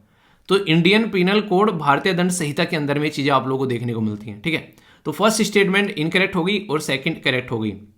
इवन इसके ऊपर क्वेश्चन भी आप लोगों से पूछे जा सकते हैं एग्जाम के अंदर में। 2014 में क्वेश्चन पूछा गया आंसर राइटिंग के लिए। ठीक है, कि यहाँ पर हमारे देश के अंदर महिलाओं के खिलाफ जो यौन शोषण देखने को मिलता है उसके मामले बढ़ते जा रहे हैं। तो किस तरीके से यहाँ पर इस चीजों को, इन घटनाओं को जो संख्या बढ़ रही है, कैसे इसके साथ में निपटना चाहिए। ठीक है, हमारे देश में कानून है पर फिर भी यहाँ पर चीजें चल रही हैं। ठीक है, अगर बात करें यहाँ पर non criminalisation of marital rape in India is a, ये काफी एक तरीके से ड्रेडफुल सलर आप लोग बोल सकते हैं, यानी कि एक भयानक कलंक है। तो इसके बारे में भी यहाँ पर लिखने के लिए आप लोगों से पूछा जा सकता है। तो टॉपिक को ऐसे तैयार करना है कि कोई आप लोगों से पूछे, इसको फंडामेंटल राइट के साथ में कनेक्ट कर कहाँ कहाँ पर क्या क्या चीजें हैं, दुनिया में क्या चल रहा है, हमारे देश में क्या चल रहा है, और शादी को कैसे लेकर चलना चाहिए, लड़कियों के अधिकार क्या होने चाहिए। तो इस तरीके से टॉपिक को तैयार करो कि एक एक पॉइंट जो है वो माइंड में क्लियर हो जाए। कोई भी डाउट हो तो बताना, या आप लोगों को कोई सजेशन है उसके लिए बताना, और फीडबैक जरूर दिया करो कोई भी टॉपिक के बारे में, ताकि माइंड में क्लैरिटी रहे। ओके, अच्छा, अगर आप लोगों को मौका मिले कि आज जहां पर आप लोग बैठे हैं यहाँ से पुरानी गलतियां ठीक करने का आप लोगों को मौका दिया जाए, तो ऐसी कौन सी चीज़ होगी जिसको आप लोग अपनी लाइफ में इंप्रूव करना चाहेंगे कि हाँ यार, यहाँ तक आते आते कम से कम ये गलती नहीं करेंगे। तो इसके बारे में सोचिएगा। मैं ये नहीं कह रहा हूँ कि कमेंट बॉक्स में आप लोगों को लिखना है, पेन और पेपर लेकर बैठिएगा और इस चीज़ के बारे में सोचना कि जब आप लोग आगे बढ़ते चले जाते हो बिना अपने आप को एनालाइज किए हुए, तो उस टाइम पर क्या होता है कि आप लोग रिपीटेडली गलतियाँ करते रहते हो। यहाँ पर ये बात क्यों बोल रहा हूँ, ऐसी ही हिस्टोरिक गलतियां हम लोगों ने की है जिनको बैठकर हम लोग को एनालिसिस करने की जरूरत पड़ जाती है। जब हम लोग एक ऐसी सिचुएशन में पड़ते हैं, सोचने के लिए मजबूर होते हैं कि आखिर यहाँ पर आकर हम लोग क्यों बैठ गए। आज की डेट में ऑल ओवर वर्ल्ड में एक मुहिम चल रही है कि क्लाइमेट जो है वो चेंज हो रहा है, इसकी वजह से क्राइसिस हो रहा है, इसकी वजह से टेम्परेचर बढ़ रहा है, इसकी वजह से बहुत जगह सूखा पड़ रहा है, इसकी वजह से बहुत जगह बाढ़ आ रही है, इसकी वजह से एग्रीकल्चर जो है वो बिल्कुल इंपैक्टेड हो रही है, बिल्कुल बर्बाद होती जा रही है। इसकी वजह से लोगों की जो लाइफ है वो थ्रेटन में आ रही है, खासकर जो कोस्टल एरिया में रह रहे हैं। कोस्टल एरिया वाले लोग जो हैं वो रिफ्यूजी बन जा रहे हैं। तो इतनी खतरनाक सिचुएशन आज की डेट में क्रिएट हो रही है। तो इवन अगर आप लोग किसी भी फील्ड में जाओगे वहाँ पर क्लाइमेट चेंज नाम का एक टॉपिक चिपका दिया गया है। पर लेकिन अगर आप लोग हिस्ट्री उठाकर देखोगे, जहाँ से ये चीज़ें स्टार्ट हुई हैं, तो आप लोगों को चीज़ें जो हैं वो थोड़ी थोड़ी समझ में आना स्टार्ट हो जाएंगी कि कहीं ना कहीं हमारी गलतियां हैं कि आज की डेट में हम लोगों ने छोटा सा ये मुद्दा इतना बड़ा इशू बना दिया है अपनी गलतियों को रिपीट कर कर कर। इसी के बारे में मैं आप लोगों से यहाँ पर बात करने वाला हूँ। ये एक ऐसी रिपोर्ट है जो आप लोगों की गलतियों को बताती है कि भाई साहब आप लोगों को ना फोकस देना चाहिए था और आगे भी इतना काम करना चाहिए। अगर इसको कंट्रोल करना है तो उसके चलते यहाँ पर बहुत सारी बातें सामने निकल कर आती है। तो बात करेंगे इस रिपोर्ट के बारे में भी डिटेल में। रिपोर्ट का नाम क्या है, ये आप लोगों से एग्जाम का मुद्दा रहता है, बहुत ही प्यारा सा क्वेश्चन बनता है, बड़ा प्यारा छोटा सा, कि इंटर गवर्नमेंटल पैनल और क्लाइमेट चेंज के बारे में कौन कौन सी रिपोर्ट आई है, क्या क्या बातें हैं, वो सारी बातें मैं डिस्कस करूंगा। एटलीस्ट नाम याद रखिएगा, इसके जो हेड हैं वो हमारे देश के ही पर्सन रह चुके हैं, पचौरी साहब थे। हालांकि उन पर सेक्सुअल असोल्ट के एब्यूज़ के चार्जेस लगे थे, उन्होंने अपना पद छोड़ दिया था, वो अलग बात है। पर फिलहाल के टाइम पर जो बातें बताऊंगा वो आप लोग सुनते हुए चलना है। अभी यहाँ पर कई सारे ऐसे एविडेंस देखने को मिले हैं जो इसकी रिपोर्ट आई है, जिसको सिंथेसिस रिपोर्ट का नाम दिया गया है। Inter governmental panel on climate change का ये 6th असेसमेंट है, यानी कि इससे पहले भी ये 5 बार चेतावनी दे चुका है कि सुधर जाओ वरना जो नेचर है वो सुधार देगा। आखिर ऐसा क्यों है कि यहाँ पर ये ऐसी रिपोर्ट लेकर आता है? देखिए, ऐसा नहीं अपनी मर्जी से रिपोर्ट लेकर आता है। कई बार जैसी सिचुएशन हो रही है दुनिया में, जैसे ग्लेशियर पिघल रहे हैं, बर्फ जो है वो टूट टूट कर आज के डेट में गिर रहे हैं, वो सारी सिचुएशन जो आप लोगों के सामने आ रही है, सारे जैसे जैसे बर्फ टूटते हैं पिघलता है वहाँ पर, उसकी वजह से जो दुनिया में कोस्टल एरिया है वहाँ पर पानी का जो लेवल है आप लोगों को वो बढ़ता हुआ नजर आएगा, जिसकी वजह से यहाँ पर काफ़ी सारे लोगों को दिक्कतें होती हैं, परेशानी होती है। और दुनिया में किसी भी कोने में आप लोग रहते हैं, कोच्चि, टोरंटो, इसी के साथ में री डी जेनेरियो, फ्लोरिडा, यहाँ पर लागोस, मतलब धरती पर किसी भी कॉन्टिनेंट के अंदर में हो, आप लोग किसी न किसी त्रासदी से जूझ रहे होंगे। या तो वहाँ पर बहुत ज़्यादा पानी, बहुत ज़्यादा बाढ़ वगैरह वाली कंडीशन आप लोगों को देखने को मिलेगी, मतलब कोई ना कोई ऐसी सिचुएशन होगी कि जहाँ पर लोग जो हैं वो त्राहिमाम करते हुए नजर आएंगे। और इसी की वजह से आज की डेट में बहुत सारे लोग जो हैं वो क्लाइमेटिक रिफ्यूजी की कंडीशन में भी यहाँ पर आ गए हैं। तो ये जो सिचुएशन आज के डेट में यहाँ तक आकर पहुंची, तो ये कैसे पहुंची है, तो उसके बारे में हम लोग बात करेंगे। इवन अगर थोड़े लंबे समय से आप लोग मेरे साथ में कनेक्टेड हैं तो मैंने आप लोगों से डिस्कस भी किया था उस टाइम पर भी, जब इस पर्टिकुलर ऑर्गेनाइजेशन ने अपनी 30वीं सालगिरह सेलिब्रेट की थी। उस टाइम पर ये 1988 से लेकर 2018 तक का, उस टाइम पर भी कई सारे सजेशन इसके द्वारा दिए गए थे कि भाई साहब जो हरकतें चल रही हैं उनको थोड़ा सुधारो, वरना लोगों की जो परेशानियां हैं वो बढ़ती हुई नजर आएगी और कहीं ना कहीं पृथ्वी पर जो जीवन है नॉर्मली जिस चीज़ की वजह से, वो भी असंभव होता हुआ नजर आएगा। रीज़न क्या है? बहुत सारी खेती ऐसी हैं आज के डेट में जो अपना एक प्रॉपर प्रोग्रेस का जो एक पाथ हुआ करता था उनका खेतों में, खलिहानों का, वो भी घटता हुआ जा रहा है, क्योंकि कहीं सूखा है तो कहीं बाढ़ है, तो सिचुएशन बड़ी ही खराब है, ऐसा आप लोग यहाँ पर बोल सकते हैं। तो ये रिपोर्ट क्या बता रही है? ये रिपोर्ट बता रही है कि ग्लोबल वार्मिंग जिस लेवल पर बढ़ रही है आज की डेट में, तो इसको कंट्रोल करना पड़ेगा, क्योंकि जितना धरती का टेम्परेचर बढ़ेगा उतनी ही ज़्यादा ऐसी त्रासदी आप लोगों को देखने को मिलेगी। तो सबसे पहले जरूरी है कि अगर दुनिया में आप लोग शांति लाना चाहते हैं तो टेम्परेचर को कंट्रोल आप लोगों को करना पड़ेगा। इसीलिए दुनिया भर में आप लोगों ने देखा होगा अलग अलग देशों ने अपने टारगेट बनाए कि भाई साहब हम लोग 2070 तक अपना क्या करेंगे, कार्बन एमिशन जीरो करेंगे। इंडिया ने बोला, चाइना ने बोला 2060 तक करेंगे, बाकी डेवलप कंट्री, यूरोप कंट्री ने उन्होंने बोला 2050 तक करेंगे। तो इसमें मतलब क्या है? इसका मतलब ये कि कार्बन डाइऑक्साइड का जो एमिशन है वो हम लोग कट करेंगे। इवन अभी अगर बात करें तो CH4 जिसको आप लोग मीथेन बोलते हैं, उसका एमिशन भी लोगों के सर चढ़कर यहाँ पर अभी बोल रहा था। उसके लिए अलग से एक प्लेज ली गई थी यहाँ पर लास्ट टाइम जो मीटिंग हुई थी कि हाँ इसको कंट्रोल करके चलेंगे, तो उसके बारे में भी यहाँ पर आप लोगों को पता होना चाहिए थोड़ा सा। तो मेजर्स लेने की बात की जा रही है, लोगों को इस तरीके की चीज़ें अडेप्ट करने की बात की जा रही है ताकि लाइफ के साथ में आप लोग कोरिलेट करके चल सको। और टेम्परेचर को अगर हम लोग डिक्रीज नहीं कर पाए, कंट्रोल नहीं कर पाए, तो ये एक तरीके से ऐसी चीज़ हो जाएगी कि जो कि इरिवर्सिबल है। इरिवर्सिबल का मतलब क्या होता है? इरिवर्सिबल का मतलब ये होता है कि चीज़ों को इतना खराब कर देना कि अब उसको आप लोग ठीक नहीं कर सकते, यानी कि आप लोग एक तरीके से बेइंतहा लेवल पर उसको बर्बाद कर चुके हो। जैसे कि एग्जाम की तैयारी आप लोग कर रहे हो, तो एग्जाम की तैयारी में आप लोगों ने अपने सारे अटेम्प्ट ही निकाल दिए, अब आप लोगों के पास में कोई सॉल्यूशन नहीं है सिवाय पछताने के कि सारे अटेम्प्ट खत्म हो गए। ऐसा नहीं कि जिंदगी खत्म हो गई, पर जिस एग्जाम की आप लोग तैयारी कर रहे थे उसके सारे अटेम्प्ट खत्म हो गए। तो ये बिल्कुल ऐसा ही बोलना चाह रहा है कि इसको आप लोग ये नहीं बोल सकते कि फिर से पैदा होंगे, अब फिर से 10वीं करेंगे, फिर से 12वीं करेंगे, फिर से ग्रेजुएशन करेंगे और फिर से UPSC के एग्जाम की प्रिपरेशन करेंगे, हम लोग अपना एग्जाम देने आएंगे। इसीलिए मैंने बोला था स्टार्टिंग में कि अगर आप लोगों को मौका मिले कि आप लोगों को अपनी ज़िंदगी को रिवाइव करना है, तो कौन सी ऐसी चीज़ होगी कि जो कि आप लोग रिवाइव करना चाहेंगे। क्योंकि यहाँ पर जब एक बार अटेम्प्ट खत्म हो जाते हैं तो कई सारे बच्चे ऐसे भी हैं जो कि इस तरीके की गरीब कंडीशन में रहते हैं कि उनको तो लग रहा था कि यार यही बनना है ज़िंदगी में, इसके अलावा कोई ज़िंदगी नहीं है। तो इसको कहते हैं इरिवर्सिबल प्रोसीजर। अब चाहकर भी आप लोग जो है उसको रिवर्स नहीं कर सकते। हाँ, इतना कर सकते हैं कि अगर आप लोग स्टेट पीसीएस की तैयारी करोगे तो थोड़ा सा आप लोगों को एक अच्छा मौका वहाँ पर मिल जाएगा, पर UPSC के थ्रू आप लोगों का मौका बिल्कुल खत्म हो चुका है। ऐसा यहाँ पर बेसिकली बोलना चाह रहा हूँ कि इरिवर्सिबल का मतलब ये होता है कि अब आप लोगों के पास में नहीं है। तो अगर जिस पैटर्न में यहाँ पर अभी हम लोग काम कर रहे हैं वो इरिवर्सिबल पोजीशन में पहुंच गया तो फिर बहुत बड़ी दिक्कतें यहाँ पर होनी स्टार्ट हो जाएंगी। ये खुद ये रिपोर्ट बोल रही है। ये ऐसा नहीं कि पहली रिपोर्ट आई है, जैसा मैंने आप लोगों को यहाँ पर बताया था, पहली रिपोर्ट जो आई थी इसकी वो फर्स्ट 1990 में इसकी रिपोर्ट प्रस्तुत की गई थी। और इतनी इंपॉर्टेंट ऑर्गेनाइजेशन है ये, 2007 में इसको नोबेल पीस प्राइज दिया गया था एक इंपॉर्टेंट पर्सनैलिटी के साथ में मिलाकर, जिनका नाम था एल गोर। रिसेंटली अभी एक एग्जाम में क्वेश्चन पूछा गया था कि inter governmental panel on climate change को नोबेल पीस प्राइज किस पर्टिकुलर इंसान के साथ में मिला था।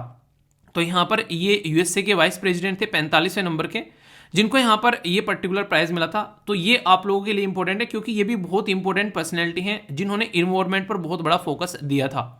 और आज से नहीं, बहुत पुराने समय से हम लोग टारगेट कर रहे हैं कि जो टेम्परेचर बढ़ रहा है आज की डेट में इन्वायरमेंट के अंदर में, उसको 1.5 डिग्री सेंटीग्रेड पर हम लोगों को कंट्रोल करना है। पर लेकिन कथनी और करनी में फर्क बिल्कुल ऐसा ही है। जैसे आप लोग डेली अपना टाइम टेबल बनाते हो और फॉलो नहीं करते हो, ऐसे ही हर साल यहाँ पर हर एक देश जो है वो अपने टारगेट बनाता है पर फॉलो नहीं करता है, और फिर बाद में आकर एक नई मीटिंग में फिर से अपने आप को एक तरीके से ना एक हौसला देता है कि हाँ फिर से करेंगे, पर लेकिन फिर से वही कंडीशन सामने निकल कर आती है। ये जो पैनल है ये अपना काम करता रहता है पैरेलल में, कहता है कि तुम जो बदतमीजी कर रहे हो तुम करते रहो, हम तुमको बताते रहेंगे तुम की बदतमीजी कहाँ कहाँ कर रहे हो, फिर देख लेना कि कितनी बदतमीजी आप सुधार सकते हो। तो फर्स्ट रिपोर्ट 1919 में लाई गई थी। सेकंड रिपोर्ट जो सप्लीमेंट्री थी, यानी कि ये रिपोर्ट में कुछ कमी रह गई थी या फिर जल्दी आ गई थी। इंटरेस्टिंग बताऊं आप लोग एक चीज़ है, कई बार intergovernmental panel on climate change ऐसा भी करता है कि जब कॉन्फ्रेंस ऑफ पार्टी होती है अलग अलग जगह, जैसे कि ग्लासगो में हुई थी, अब की बार कहाँ पे हुई थी आप लोग बताइए, ये क्वेश्चन आप लोगों के लिए। तो उससे पहले ये रिपोर्ट प्रस्तुत कर देता है कई बार जल्दी जल्दी में, ताकि कम से कम उस मीटिंग में जाकर बैठें तो इनके पास में पॉइंट रहे बात करने के लिए, वरना वहाँ पर चाय समोसा खाकर निकल जाएंगे और एक साल फिर निकल जाएगा। तो कई बार क्या करता है, ये अपनी सप्लीमेंट्री रिपोर्ट निकाल देता है ताकि यहाँ पर कम से कम डिबेट डिस्कशन तो करे कि यार ये कंट्रोल करना है। सेकंड जो रिपोर्ट आई वो 1995 में आई, तीसरी रिपोर्ट 2001 में आई, चौथी रिपोर्ट यहाँ पर 2007 में आई, फिर यहाँ पर पांचवी रिपोर्ट 2014 में आई, और ये इसके बीच में यहाँ पर इनके द्वारा स्प्लिट किया गया था। यहाँ पर इसको इन्होंने पहले आधी रिपोर्ट निकाल दी और फिर आगे इनके द्वारा रिपोर्ट निकाली गई ताकि थोड़ा सा डिबेट और डिस्कशन उस टाइम पर हो जाए यहाँ पर। तो ये जो रिपोर्ट होती हैं ये बताती हैं, और इसके साथ में बीच बीच में ये स्पेशल रिपोर्ट चेतावनी के तौर पर भी लेकर आते रहते हैं कि भाई साहब ये भी हरकतें ही हैं तुम्हारी। तो ये रिपोर्ट भी कई बार क्वेश्चन की फॉर्म में आप लोगों से एग्जाम में पूछ ली जाती है कि कब कब यहाँ पर ये आई, तो इनको मैच करने के लिए आप लोगों से direct objective type question prelims के अंदर बन जाते हैं। एमिशन सिनेरियो ये रिपोर्ट, इसी के साथ में renewable energy, extreme event, global warming, climate change, ocean and जो क्रायोस्फीयर है उसके बारे में। तो ये रिसेंट की इसकी अभी रिपोर्ट है जिसने बताया कि भाई साहब सुधरो, नहीं तो सुधारेगी नेचर, और वो सुधारेगी तो दर्द बहुत होगा आप लोगों को, इसलिए पहले से ही सुधर जाओ। तो ये बार बार बताती है सारी जातें कि ऐसा नहीं जैसे मैंने बताया कि ये अपने आप काम करती है, कई बार वर्ल्ड के लीडर जो हैं वो खुद बोलते हैं कि भाई साहब बता दो हम लोगों को क्या करना चाहिए। जैसे नहीं आप लोग कई बार मेल करते हो सर समझ में नहीं आ रहा क्या करना चाहिए, तो वही पैटर्न है, क्योंकि उनको उस चीज़ का आइडिया नहीं है तो वो यहाँ पर इसको बोलते हैं क्या करना चाहिए। तो ये कहता है कि देखो बता तो मैं दूंगा कि ठीक है यार तुम अपना जो टेम्परेचर जो है इतना कंट्रोल कर लो, पर लेकिन ये इतनी सब्जेक्टिव स्टेटमेंट है यहाँ पर कि इसको कम करना ऐसा नहीं कि एक इंसान एक देश के ऊपर डिपेंडेंट है, पूरी दुनिया मिलकर काम करेगी तब चीज़ें जो हैं वो यहाँ पर कंट्रोल होगी। तो ये बताता भी है कि कैसे कंट्रोल आप लोगों को करना है, क्या क्या संसाधन आप लोग इस्तेमाल कर सकते हैं इसको कंट्रोल करने के लिए। जैसे ना यूपीएससी का सिलेबस हो गया, प्रीवियस ईयर क्वेश्चन पेपर हो गए, इसी के साथ में आप लोगों की जो टेस्ट सीरीज वगैरह होगी उसको प्रैक्टिस करके आप लोग अपना एग्जाम निकाल कर ले जाते हो। सेम पैटर्न आप लोगों को यहाँ पर बताया जाता है कि कोयले वगैरह का इस्तेमाल जो है आप लोगों को खत्म कर देना चाहिए या फिर फेज मैनर में कंट्रोल कर देना चाहिए। इसी के साथ में रिन्यूएबल एनर्जी पर ज़्यादा से ज़्यादा फोकस होना चाहिए आप लोगों का। लाइफ स्टाइल आप लोगों का ऐसा होना चाहिए जो कि ज़्यादा इन्वायरमेंट पर नेगेटिव इंपैक्ट ना डाले। तो ये ऐसी ऐसी बातें बताता भी है, पर लेकिन फिर भी वही बात है, आप लोगों को पता है ना कि सिलेबस पूरा अच्छे से याद होना चाहिए। आप लोगों के PYQs सारे प्रीवियस ईयर क्वेश्चन पेपर जो हैं वो कंप्लीट होने चाहिए। तो बताओ कितने ऐसे लिए फैमिली मेंबर है जिन्होंने सच्ची में उसको कंप्लीट कर लिया है। पता सबको है पर लेकिन करता कोई नहीं है, तो ये दिक्कत है। तो पता इनको भी है कि कैसे टेम्परेचर कंट्रोल करना है, पता सबको है कि मॉर्निंग में टाइम पर उठोगे तो दिन को ढंग से यूटिलाइज कर पाओगे, पता सबको है कि अपनी प्रैक्टिस रेगुलर करोगे। कोई माँ के पेट से सीख के नहीं आता है, सब ने आकर यहीं पर ही मेहनत कर कर अपने गोल को अचीव किया है। पर लेकिन फिर वही बात है कि इंसान को पता होना और उसको करना, तो कथनी और करनी में फर्क नजर आप लोगों को आता है, और वही सबसे बड़ा डिजास्टर कहलाता है। इसमें अगर आप लोग ध्यान से एक बात और नोटिस करोगे, ये WMO और UNEP यानी कि वर्ल्ड मेट्रोलॉजिकल ऑर्गेनाइजेशन और यूनाइटेड नेशन इन्वायरमेंट प्रोग्राम के द्वारा ये सिस्टम स्टार्ट किया गया, और इसमें टाइम टू टाइम अलग अलग लेवल की मीटिंग आप लोगों को यहाँ पर असेसमेंट रिपोर्ट वगैरह ये सारी आती रहती हैं। और ये जब स्टार्ट किया गया था तब से लेकर आज तक का कितने लार्ज स्केल पर ये अवेयरनेस फैला चुका है कि इसके बारे में बैठकर मैं आप लोगों से डिस्कस कर रहा हूँ। और इसी के बेस पर यहाँ पर इसको नोबेल पीस प्राइज भी दिया गया कि वाओ क्या काम किया है। अलग अलग रिपोर्ट इसके द्वारा प्रस्तुत की गई जिससे लोग इसको अंडरस्टैंड कर पा रहे हैं। तो इसने अपना काम किया है, पर लेकिन हम लोगों ने उसको एक्सेप्ट नहीं किया है। तो ये जो पर्टिकुलर पैनल बनाया गया था, इसका तो बेसिक पर्पज यही था कि यार चीज़ों को ढंग से लेकर चला जाएगा, इसीलिए यहाँ पर इसको बनाया गया था। तो इसलिए क्वेश्चन भी आप लोगों से बनता है कि किसके द्वारा मिलकर इसको बनाया गया। एक तो ये क्वेश्चन याद रखिएगा। और आईपीसीसी बोला कि does not itself engage in the scientific research. सबसे इंटरेस्टिंग चीज तो ये लाइन याद रखिएगा, कभी आप लोगों को लगे कि ये खुद साइंटिफिक रिसर्च करते हैं, ठीक है, नहीं, ये क्या करते हैं, ये पूछते हैं साइंटिस्ट से अराउंड द वर्ल्ड। जैसे कि आज की डेट में अगर मैं एक तरीके से ना, जैसे मुझे एजुकेशन सिस्टम में अगर कुछ चेंज लेके आना है, तो जो बड़े बड़े विद्वान हैं एजुकेशन फील्ड में, मैं उनसे जाकर बातें करने लगूँ कि सर कुछ चेंज लेके आना है तो क्या क्या हम लोग कर सकते हैं। उनके साथ में जाकर बैठूं, डिबेट और डिस्कशन करूं, और फिर वो बताएं कि ऐसा कुछ हो सकता है, और फिर मैं एक रिपोर्ट निकाल कर लेकर आऊं कि असेसमेंट रिपोर्ट है how to change the education in India, किस तरीके से सब तक जो है एजुकेशन को पहुंचाना है। तो ये क्या होगा, ये एक तरीका असेसमेंट होगा कि एजुकेशन कैसे लोगों तक पहुंचाई जा सकती है, क्या क्या उसके पाथ हैं। तो यहां पर भी बिल्कुल ऐसा ही आप लोगों को देखने को मिलता है, उस पाथ को फॉलो करने की कोशिश की जाती है कि जिससे कि लोगों को बताया जा सके, पर अपने आप साइंटिफिक रिसर्च नहीं करते, उन लोगों के साथ में इंगेज होते हैं, उनसे कंक्लूजन मांगते हैं कि अच्छा सॉल्यूशन तो बता दो आप लोग की क्या क्या सॉल्यूशन होगा, कंक्लूजन होगा। तो उसके बेस पर जब ये रिपोर्ट प्रस्तुत करते हैं तो गवर्नमेंट अपनी पॉलिसीज बनाने स्टार्ट कर देती है, गवर्नमेंट अपने लेवल पर काम करना स्टार्ट कर देती है, इंटरनेशनल क्लाइमेट चेंज नेगोशिएशन होना स्टार्ट हो जाती है कि यार देखो तुम्हारी वजह से बदतमीजी चल रही है, एक दूसरे के ऊपर आरोप प्रत्यारोप लगाने स्टार्ट हो जाते हैं। यूएसए बोलता है कि इंडिया की और चाइना की पॉपुलेशन इतनी है, उनकी वजह से दिक्कतें हो रही हैं। इंडिया ये बोलता है कि यार हम तो इतने लोग मिलकर भी इतना बर्बादी नहीं कर रहे हैं जितना तू अकेला बर्बादी कर रहे हैं यहाँ पर बैठकर। तो ये दिक्कतें देखने को मिलेगी, क्योंकि इंडिया के अंदर में जो एमिशन है और जो यहाँ पर यूएसए के अंदर में एमिशन है, तो पॉपुलेशन का अगर डिफरेंस देखोगे तो यूएसए और जो यूरोपियन यूनियन जैसे देश हैं इसके अंदर में बहुत सारे ये बर्बादी ज्यादा कर रहे हैं। तो ये बातें यहाँ पर जब सामने निकल कर आती है तो उनको पता चलता है। स्टार्टिंग में सोचो जब जंगलों में लोग रहते होंगे उस टाइम पर, तो उस टाइम पर धरती पर इंसानों की बहुत कमी थी, ना कोई मोबाइल टावर था, ना कोई गाड़ी थी, ना कोई स्कूटर था, ना कोई हवाई जहाज था, ना कोई फैक्ट्री थी, किसी भी तरीके का कोई भी सिस्टम नहीं था यहाँ पर। उस टाइम पर देखो कि धरती पर इंसान जो है वो अपने सर्वाइवल के लिए लड़ा करते थे कि जंगलों में से आकर जानवर उनको न खा जाए, तो अपने आप को प्रोटेक्ट करने के लिए वो अपनी जिंदगी जी रहे थे। पर लेकिन इंसान एक इतना खतरनाक जीव है, अगर इसको ढंग से आप लोग समझने की कोशिश करोगे, ये ना तो सबसे ज्यादा ताकतवर है, ठीक है, ना ही ये सबसे ज्यादा एक तरीके से बड़ा प्राणी है कि धरती पर सबसे ज्यादा बड़ा है, सबसे ज्यादा तेज दौड़ने वाला है, सबसे ज्यादा बड़े कायाकार शरीर का ये इंसान है। बस इसकी सबसे ज्यादा खतरनाक चीज क्या है, ये भाई साहब चीजों को सोच और समझ सकता है। तो उस सोच और समझ के बेस पर इसने सारी चीजें धरती के अंदर में बदल के रख दी, सारी चीजें अपने हिसाब से ढालना स्टार्ट कर दी। जो पेड़ पौधे उसको पसंद नहीं आ रहे हैं उनको काट कर वहां पर खेती करने लगा या फैक्ट्री बना दी, जो नदियां पसंद नहीं आ रही है वहां पर उसको डैम बना दिया, उसका पानी अलग तरीके से यूटिलाइज करना स्टार्ट कर दिया। इवन समुद्र के अंदर भी लोग जो है कूड़े करकट के पहाड़ भर भर कर वहां पर उसको आइलैंड बनाने की कोशिश कर रहे हैं, ऐसी भी प्रक्रियाएं चल रही हैं। तो ये सारी की सारी प्रक्रिया आप लोगों ने सुना होगा कि एक हद तक ही सही रहती हैं, उसके बाद में अगर आप लोग काम करते हो तो एक बार बांध टूटता है तो फिर हर जगह आप लोगों को क्या देखने को मिल रहा है, हर जगह लैंडस्लाइड देखने को मिल रही है, हर जगह आप लोगों को अर्थक्वेक देखने को मिल रहा है, हर जगह आप लोगों को बाढ़ देखने को मिल रही है, हर जगह जो आप लोगों को कुछ ऐसी सिचुएशन नजर आ रही है कि अलग अलग तरीके के वायरस निकल कर आ गए, जैसे कोरोना वायरस आ गया, अलग अलग तरीके की अजीब अजीब तरीके की बीमारी जिनके नाम अब से 10 15 20 साल पहले कोई सुनता भी नहीं था, वो बीमारियां देखने को मिल रही है। इसीलिए वर्ल्ड हेल्थ ऑर्गेनाइजेशन ने एक इनिशिएटिव स्टार्ट किया कि वन हेल्थ वन वर्ल्ड करके, यानी कि सबको साथ में लेकर चलना है। अब जानवरों को और जंगलों के बारे में भी सोचना पड़ेगा, यानी कि फॉरेस्ट, एनिमल और ह्यूमन सबको साथ में मिलकर काम करना पड़ेगा अगर आने वाली त्रासदी से अपने आप को रोकना है, वरना फिर से कोरोना जैसी कोई महामारी आएगी और बहुत सारे लोगों को वाइप आउट करके, यानी कि बर्बाद करके, खत्म कर इस धरती पर से चली जाएगी। तो जिस टाइम पर एज ए एक तरीके से आदि मानव के तौर पर रहते थे, फिर आगे हम लोगों ने चीज़ों को डेवलप करना स्टार्ट किया। आज की डेट में इतना ज़्यादा बर्बादी हम लोगों ने कर डाली कि पृथ्वी जो कि बोला करते थे कि इंसानों के रहने लायक है, ओनली ये धरती जिसके ऊपर इंसान रहते हैं माना जाता है, अब तक कहीं और हम लोग जीवन नहीं खोज पाए हैं सिस्टमेटिक वे में, उसको भी प्रोटेक्ट करने की जरूरत पड़ रही है। और पता है किससे? उसी इंसानों से जिसके रहने लायक ये पृथ्वी मानी जाती थी। यानी कि बिल्कुल ऐसी है जैसे हम लोग अपनी माँ की कोख को ही बेसिकली खराब कर रहे हैं, ऐसा आप लोग यहाँ पर बोल सकते हैं। जिसके घर में हम लोग रह रहे हैं उसी को हम लोग बर्बाद कर रहे हैं, ऐसा आप लोग यहाँ पर बोल सकते हैं। तो ये रिपोर्ट आंखें खोलने वाली होती तो है, पर लेकिन ज्यादातर कंट्री इसको इग्नोर कर देते हैं, साइड में रख देते हैं। तो ये सबसे बड़ी दिक्कत यहाँ पर निकल कर आती है।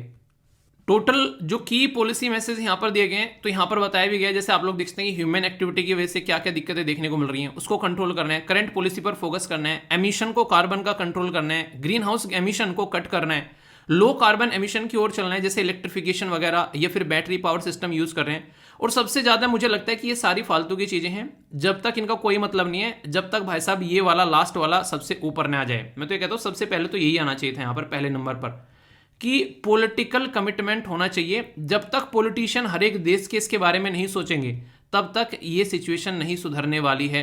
चाहे कितनी भी पॉलिसी, कितनी भी रिपोर्ट और कितने भी लोगों को आप लोग ज्ञान बांट लो, जब तक पॉलिटिशियन नहीं सुधरेंगे और वो इसको अपने एक तरीके से ना जो मैनिफेस्टो होता है अपना इलेक्शन का, उसमें इसको डालना स्टार्ट नहीं करेंगे और उसको इंप्लीमेंट करना स्टार्ट नहीं करेंगे, उनके ऊपर उसकी रेस्पॉन्सिबिलिटी नहीं लेना स्टार्ट करेंगे, तब तक तो ये सारी बातें ही चलती रहेंगी। क्योंकि एक इंसान के चेंज होने से चीज़ें चेंज नहीं होने वाली है। ये ऐसी चीज़ें हैं जैसे हमारी जो गंगा रिवर है वो कितने राज्यों से होकर गुजरती है बताइए, 1 2 3 4 5 है, तो जितने राज्यों से होकर गुजरती है वो रिवर, तो आप लोग को देखने को मिलेगा कोई एक भी राज्य अगर उसको गंदा करता रहेगा तो वो गंदी होती रहेगी। जब तक सारे के सारे राज्य मिलकर ये ना बोले कि हाँ रिवर को हम लोग को पोल्यूशन होने से बचाना है, तब तक वो नहीं सुधरेगी। सेम पैटर्न आप लोग यहाँ पर देख सकते हैं। तो कई सारे ऐसे चैलेंज आते हैं। एक तो पॉलिटिकल विल यहाँ पर अच्छा लगा मुझे, पहली बार में इन्होंने सबसे ऊपर रख दिया, यानी कि पॉलिटिक्स जो है वो एक तरीके से सबसे खतरनाक चीज़ है। टेक्नोलॉजिकल इनोवेशन ये भी एक काफ़ी जरूरी है। बहुत सारी ऐसी दिक्कतें आ रही हैं आज के डेट में, आगे टेक्नोलॉजी का अगर इनोवेशन नहीं हुआ तो दिक्कत बढ़ती जाएगी। जैसे अभी यहाँ पर बताया गया इंटरनेशनल लेवल ऑर्गेनाइजेशन के तौर पर भी कि 2050 तक इंडिया के अंदर में 40% लोग ऐसे होंगे जो कि पानी की कमी से बहुत ही तगड़े तरीके से जूझ रहे होंगे। सोचो कि हर 100 में से 40 लोग जो हैं वो पानी को ढंग से पी नहीं पाएंगे आने वाले 50 साल 2050 तक का अगर आप लोगों को बातें करूं मैं यहाँ पर, तो सिचुएशन समझ सकते हैं आप लोग यहाँ पर। तो जरूरी है कि समुद्र के अंदर में जो खारा पानी है उसको चेंज कर कर पीने लायक बनाया जाए। तो ये टेक्नोलॉजिकल इनोवेशन आप लोगों को देखने को मिलेगा। पैसा इतनी बड़ी दिक्कत है खासकर हमारे जैसे देशों के लिए भी, जहां पर लोगों को रोटी कपड़ा और मकान तक मुहैया नहीं कराया जा रहा है, वहां पर टेक्नोलॉजी डेवलपमेंट के बारे में कैसे हम लोग बात कर लें। रिसर्च एंड डेवलपमेंट उन लोगों का मुद्दा होता है जो कि पेट से भरे बैठे हैं, ये समझ सकते हैं। पब्लिक अवेयरनेस जरूरी है। ये इतना बड़ा पॉइंट आप लोग बोल सकते हो। आप लोग सोचो जैसे SLE फैमिली मेंबर 1 मिलियन से ऊपर है, अगर एक एक बंदा भी अगर एक एक पेड़ लगाना स्टार्ट कर दे तो एक दिन में 1 मिलियन पेड़ हम लोग लगा सकते हैं। तो यहां से क्या पता चलता है कि एक तरीके से छोटे छोटे एक एक पॉइंट आप लोगों को साथ में लेकर चलना पड़ेगा, हर एक लेवल पर आप लोगों को अवेयरनेस फैलानी पड़ेगी, ठीक है।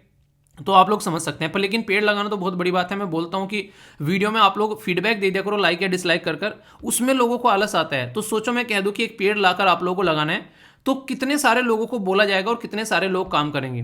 तो सबसे बड़ी बात होती है डिफरेंस क्या आता है कथनी और करनी में, यानी कि इंसान जो है वो अपनी आदतों का पुतला है, जैसी आदतें उसकी चल रही हैं वैसी आदतें चलती रहती हैं, इसकी वजह से दिक्कतें देखने को मिलती हैं। मतलब समझ रहे हो आप लोग कि छोटा सा काम उनको बोलो कि सुबह टाइम पर ओनली उठना है, सही तरीके से अपना शेड्यूल फॉलो करना है, जो कि उनकी जिंदगी सुधार रहा है, वो उस पर काम करने के लिए तैयार नहीं है। कुछ ऐसा काम बोलो उनको जो दुनिया की जिंदगी सुधारे, तो उसके लिए इंसान के अंदर जुनून होना चाहिए, ठीक है, वरना अपनी जिंदगी लोग नहीं संवार पा रहे हैं। तो ये बड़ी बात है यहाँ पर। तो पब्लिक अवेयरनेस जितनी ज्यादा होगी उतनी ही ज्यादा इक्का दुक्का लोग जुड़ने स्टार्ट होंगे और फिर चीजें बढ़ेंगी। तो इस तरीके से पायदान पाए चलना पड़ेगा। और इंटरनेशनल कोऑपरेशन बहुत जरूरी है। ब्राजील बोल दे कि मैं नहीं करूंगा, ठीक है, यूएस से बोल दे कि तुम अपने आप देख लो, पैसा नहीं दूंगा, चाइना बोल दे कि मैं तो किसी के पास में इस तरीके की डिस्कशन करने जाऊंगा ही नहीं, मुझे चाय नहीं पीनी, तुम्हारी चाय की पत्ती पसंद ही नहीं आ रही मुझे, जैसी चाय बनाते हो वहाँ पर समोसे के अंदर तेल इतना रहता है कि मेरा मन ही नहीं करता डिस्कस करने का, वहाँ कुछ आ गया, बेफालतू की बातें बोल के दूर हट जाएं। इंटरनेशनल लेवल पर कोई कोऑपरेशन ही नहीं कर रहा है, तो ये सोल्यूशन भी नहीं निकलेगा। ये बात आप लोग ध्यान रखिएगा। इस रिपोर्ट में बहुत सारी चीजें हैं जो यहाँ पर इस पर्टिकुलर जो पीपीटी के अंदर भी लगा दी हैं। अगर आप लोगों को देखना हो कि कैसे यहाँ पर दिक्कतें देखने को मिल रही है, water availability and food production में क्या क्या कमी आती जा रही है, हेल्थ के ऊपर क्या इंपैक्ट पड़ रहा है, क्या क्या सेटलमेंट पर इंपैक्ट पड़ता है। आप लोग सोचो क्या ऐसे राज्य में रहना पसंद करोगे जहां पर प्रॉपर पानी भी नहीं है, बिजली भी नहीं है, कौन रहना पसंद करेगा वहां पर। तो ये सारी चीजें यहाँ पर बता रखी हैं। इसी तरीके से आप लोग यहाँ पर देखते हैं कि इम्पैक्ट किस तरीके से यहाँ पर फिजिकल क्लाइमेट कंडीशन जिस तरीके से देखने को मिलती है, ह्यूमन का इन्फ्लुएंस कैसे कैसे है यहाँ पर, फायर जो है आज के डेट में आग के इंसिडेंट बढ़ते जा रहे हैं, ग्लेशियर पिघलता जा रहा है, ओशियन में एसिडिफिकेशन होता जा रहा है, ये सब मुद्दे आप लोग यहाँ पर इस रिपोर्ट के द्वारा सिस्टमेटिक वे में यहाँ पर बताए गए हैं सारे। हाई से लो लेवल पर क्या क्या एमिशन हो रहा है, किस तरीके से इंसान के ऊपर, बच्चों के ऊपर, बूढ़ों के ऊपर क्या क्या इंपैक्ट इसका पड़ सकता है, कितनी एज किस तरीके से इस चीज को झेलती है वो बताया गया है। दुनिया में कहाँ कहाँ पर क्या क्या खतरनाक सिचुएशन है, एनुअली कितना हॉट टेम्परेचर कहाँ कहाँ पर देखने को मिलता है, सोयल में कितना मॉइस्चर है, ये यहाँ पर कितना यहाँ पर बारिश होती है किस एरिया में। तो ये सारे इस रिपोर्ट के अंदर में चीजें बताई हैं। इसके ऊपर आप लोगों ने यहाँ पर एनालिसिस करना है, स्टडी करनी है। ये उन लोगों के लिए है जैसे हमारे देश के नेता हो गए पर यहाँ पर आप लोगों में ये काम बता रहा हूँ कि रिपोर्ट मेहनत कितनी कर रही है। ये देखो एक एक चीज को इनके द्वारा समझाया गया है तसल्ली में कि क्या क्या चीजें यहाँ पर की जा सकती हैं और किस तरीके से सिचुएशन को हैंडल किया जा सकता है। इस लेवल पर काम कर रहे हैं कि government, civil society, private sector सारे मिलकर काम करोगे तब जाकर यहाँ पर ये जो हम लोग टारगेट लगा रहे हैं कि 1.5 डिग्री सेंटीग्रेड तक लिमिट करना है तो ये होगा। और जैसे ये ऊपर जाएगा तो अपॉर्चुनिटी मिस कर दोगे, फिर आप लोग इसको रिवर्सेबल नहीं कर पाओगे और ये इरिवर्सेबल हो जाएगा। तो ये बहुत बड़ा इंपैक्ट आप लोगों को यहाँ पर देखने को मिलेगा। तो और कुछ करो चाहे ना करो, एटलीस्ट इसके ऊपर आप लोगों को फोकस करना है। ये बहुत ही ज्यादा जरूरी है जिसको यहाँ पर एक तरीके से देखना पड़ेगा। तो ये सारी चीजें यहाँ पर बताई गई हैं। क्या डायरेक्ट इंपैक्ट पड़ रहा है, क्या इनडायरेक्ट इंपैक्ट पड़ रहा है। डायरेक्ट मतलब क्या होता है, जैसे जो सिगरेट पीता है वो डायरेक्टली अपनी हेल्थ को खराब करता है, पर उसके साथ में रहने वाले यार दोस्त जो यारी निभाते हैं वो पैसिव स्मोकिंग कर रहे होते हैं। तो ऐसे यहाँ पर देखने को मिलेगा आप लोगों को। ये दोनों डायरेक्ट और इनडायरेक्ट यहाँ पर इंपैक्ट बताए गए हैं। लैंड और ओशन के ऊपर क्या इंपैक्ट पड़ रहा है, जैसे सस्टेनेबल डेवलपमेंट गोल के बारे में मैंने आप लोगों से कई बार बातें की है, उसमें भी पर्टिकुलर इस चीज के ऊपर फोकस देकर चले हैं वो लोग कि भाई साहब ये चीजें सुधारनी हम लोगों को। तो ये बहुत ही एक ऐसा क्रिटिकल इशू है जिसको इग्नोर करना खतरे से खाली नहीं होगा और इसीलिए इसको इग्नोर भी नहीं किया जा रहा है। आप लोगों ने देखा होगा सस्टेनेबल डेवलपमेंट गोल 13 जो क्लाइमेट चेंज के बारे में बात करते हैं, 14 life below water, 15 life for land, ये तीनों के तीनों 13, 14, 15 इसी के ऊपर बने हुए हैं सारे के सारे कि हाँ 2030 तक उन लोगों को अचीव करना है। पर लेकिन इन रियलिटी में वही बात है कि लिख तो दिए हैं आप लोगों की तरह टाइम टेबल वाला, पर वो हो नहीं रहा है। तो उसके लिए जरूरी क्या है कि मॉर्निंग से ही टाइम पे काम करना जरूरी है। ओके, तो ये थी कुछ बातें। मैं आशा करता हूँ आप लोगों ने अच्छे से चीज़ें समझी होंगी। क्वेश्चन भी बहुत सारे यहाँ से बेसिकली आप लोगों के निकल सकते हैं, कुछ तो जो मैंने बताया वही निकल सकते हैं। आगे यहाँ पर inter governmental panel on climate change setup किया गया था 1988 में। तो वर्ल्ड मेट्रोलॉजिकल ऑर्गेनाइजेशन के द्वारा, यूएन इन्वायरमेंट प्रोग्राम के द्वारा, यूएनएफसीसी के द्वारा। सही आंसर क्या है ये आप लोगों को बताना है, 1 2 2 3 1 3 या फिर all of the above. Next question है, इसका आंसर दो, फिर बताता हूं दोनों के आंसर साथ में।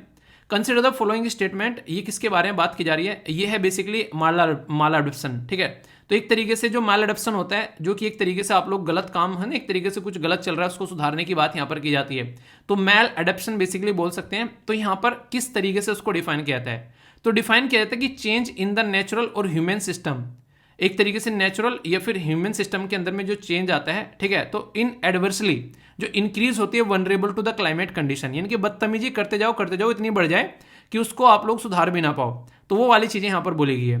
It is an adaption measure that does not succeed to reduce the vulnerability but increase instead, यानी कि फिर वही बोल रहा है, कह रहा है कि जिस तरीके से चीजें घटनी थी घट नहीं रही है, अब वो और ज्यादा बढ़नी स्टार्ट हो गई है, इसके बारे में यहां पर ये बातें बता रहा है। तो कौन सी स्टेटमेंट करेक्ट है ये आप लोगों को बताना है, only one, only two, both या फिर नन ऑफ द अबोव। सही आंसर क्या है ये बताइए।